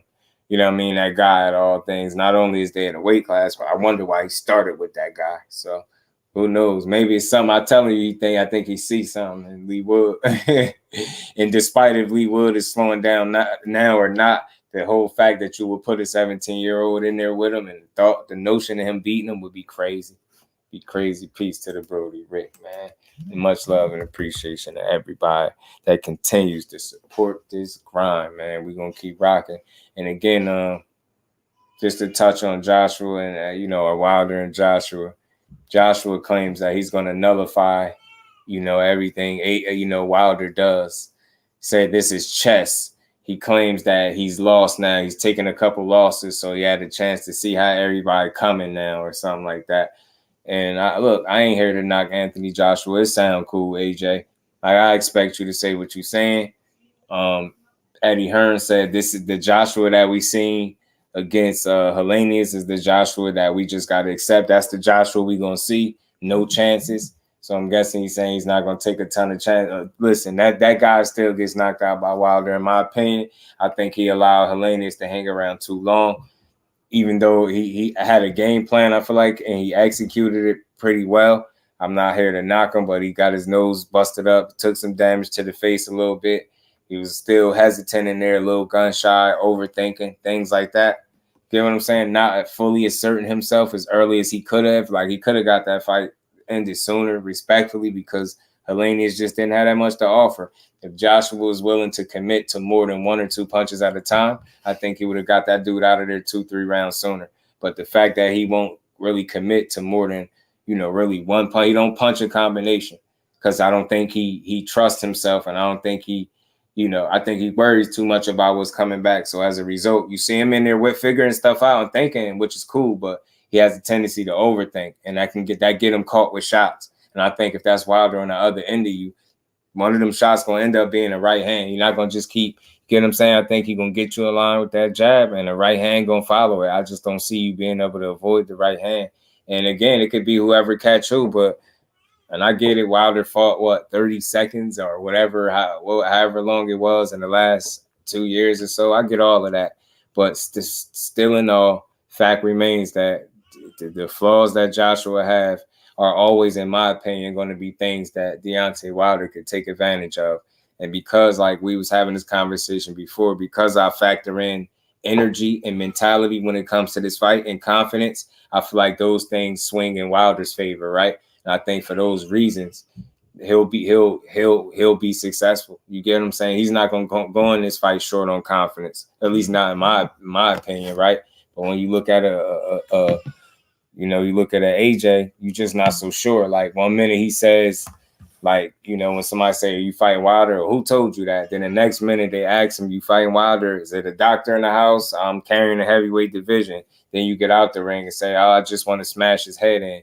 Then you come back and say, oh, I'm going to nullify everything he does. So, again, you making these very bold statements, and I'm not saying you can't do it, but it seemed like you feeling yourself. It seemed like you feel like you where you need to be because you talking, and you directing it towards Wilder. You said you want to smash his head in. You're going to nullify everything. Cool. That's cool. Now, that mean we're going to get this fight in January or what, bro? Or are you going to just keep playing? Because we know Wilder will fight you right now if he could. So, get what I'm saying? Let's see him versus a Croatian dude. Croatian dude in boxing. Wait, what? The one covered beat his first pro fight. We got Zhang beat up. So yeah, man, we're gonna see if Anthony Joshua is gonna stand on any of the stuff that he's saying and really do those things. If you're gonna, first of all, for you to nullify what what Wilder does, that means you're going to get in the ring with him. For you to want to smash, you're going to smash his head in, that means you're going to get in the ring with him. So I'm just going off of what you're saying out your mouth. So I guess we can look forward to you getting in the ring with Wilder some point before this year is out, right? Or the early part of next year. What is it, January, early next year? You know what I mean? So we're going to see. Because talk is cheap, and we're going to see. Just acting like he isn't all there. It's just a little awkward. Kello is like mad, like cringe moments. It's mad little awkward. You know how they be like awkward? Like it's mad at those. Like he give you mad at those awkward moments. Well, Croatian, line it up then. Right, he feeling like that, Thomas. That's how I feel too, bro. So look, that's pretty much that for and again, like I did hear people, I read an article was people suggesting that Lomachenko go down to 130 and fight Navarrete because 35 might be too much for him. So we'll see. But we got Andrade and Benavidez to look forward to. You know, from what Floyd said, MOTEN will be turning pro. That's going to be something to keep an eye out for. You know, Joshua is finally directing quotes and things at Deontay Wilder. You get what I'm saying? I hope that materializes. I hope those words are of some substance. I hope he's willing to make a fight and stand on what he says, because that's a fight that boxing still needs, right? So we're going to see. But until then, we're just going to keep building and rolling, man. And keep building and rolling. About to spark some. I think so too, 10K, to be honest with you. Saying beat him up. AJ and Usyk, one undercard, can't think of his name. You talking about Hrgovic? You talking about Hrgovic, Steph? Philippe Hrgovic? I think you're talking about Philippe Hrgovic's confidence is cooked while it stops in under 7. I think so too. I just think, you know, there's still moments, where he lacks confidence, right? Where he's not fully asserting himself. And then his unwillingness to want to throw more than one right hand after a jab or something, more than 2 punches at a time. I think that can put him in trouble. And then his inability to really get his head off the line. And then the fact that he got a tendency to gas. It's a number of different things, right? But we'll just have to see. But I think Wilder got this one in the bag. I ain't saying it'll be easy, but I think that right hand to find his chin at some point and get him out of there. Yeah, that's him, right? That got to be him. Yeah, Philippe Hrgovic, right? Okay, I figured you was talking about him. It took me a second. Yeah, man. I seen his last fight. He got a stoppage at the end, I believe, in the 12th round, if I'm not mistaken. But it's something missing from his performances too, and he just don't listen to. He don't be listening to Ronnie Shields all the way. I clearly was hearing Ronnie Shields giving him instruction, and he wasn't listening. You know what I'm saying? He got some work that he need to do. Once he feels that power, it becomes scramble, psychological, and boom, pillow time for AJ. I'm telling you, after not having this way at 135. I don't think so either, 10K. I think the challenges obviously will get a lot better, a lot tougher. So we'll see if 130 is where you want to camp out at, or 135 is where you want to go push and challenge at. It'd be dope to see either way. Trump's in a deep narrative voice that says release the job. Right. But AJ made love, bro. But he fought like 7, 8 times in the zone. Hasn't been all that. Fans can say the guy on no bull crap. AJ mid, yeah, man. He's who he is, and I think he feel like he comfortable. So we'll see. But salute to everybody in the building, man. This been another dope build for the books. We just finished giving boxing is just due. We over the 3-hour mark. I do appreciate everybody pulling up and staying to the end of the show. Y'all the real MVPs, man. Do truly appreciate y'all. Salute to everybody in the super chat. Salute to the fam. We're gonna keep rolling, man. Y'all know how we do, y'all. We're just gonna keep rolling. And y'all make sure y'all enjoy the rest of this good Tuesday, man. Thomas, my bro, 10K, C. Wood, Steph, you know what I mean? Who else? Kello, my guy. Y'all, Mike Kirkland, my brother. Y'all, man, y'all all be well. Y'all salute to the queens if any in the chat. Kello said cash app. Salute to my dog. Always showing love, man. Hey, look at him, man. Salute to you, bro. Brody, man. Appreciate you, man. Always showing love, supporting the grind, man. Y'all the real MVPs, man. Y'all make the grind worth it. Trust me, man. We just going to keep building and growing. And y'all know we're going to be right back at it tomorrow.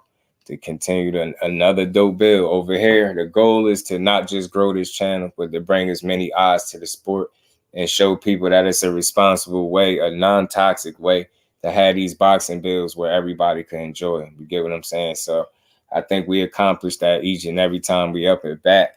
And with y'all help, we just gonna keep doing it, man. Salute to my bro, Kelly. And we ain't never got to box again. Well, I already been getting these bets, but now it's time for you to get your just do. Sir, man. Yes, sir, man. Again, I appreciate everybody just understanding how to have a conversation. Like I said, it's a new way to talk and have these conversations in these bills. And I just want to urge everybody to understand my way of doing things is not just do versus the people that support me. It's us together having a boxing build. That's why I say let's build. I put this hashtag this in every single one of my lives. I say let's build for a reason, because it's us in here. So it ain't never my boxing knowledge versus y'all. It's not a us versus thing. This is I feel like we're a community and we all appreciate the sport on the same level. So I feel like we can build together. So if y'all ever think differently, that's why I dropped the link. Y'all can always come up. It's never me versus you. It's us building the sport up together. That's my mentality. I don't feel like I got to know more boxing than y'all because I got a channel. None of that. We all watch this sport thoroughly because we appreciate it. You get what I'm saying? I think we can have our favorite fighters, but ultimately we're supporters of the sport. We spend our money. You get what I'm saying? We order the pay-per-views. I know anybody, I don't care how much money you're making, if you truly spending your money on going to these fights and buying the pay-per-views, that should get expensive. So we're true supporters. We're not just fans. And I think our opinion does matter because we'll spend our money. So that's why we always responsible with our opinions as well. We don't just say anything, right? And I think we all truly, outside of having a good joke here or there or critiquing somebody when they need to, we have fun with this stuff and we build this sport up. And I can't do it without y'all. So I appreciate everybody that continues to pull up, and we just gonna keep pushing the needle, man, until we get to where we need to get to. So with that, man, y'all make sure y'all enjoy the rest of y'all good Tuesday, and we right back at it tomorrow, 4 o'clock our time. Take over these airwaves and get boxing is just due. So with that, family, we up out of here. Peace, y'all.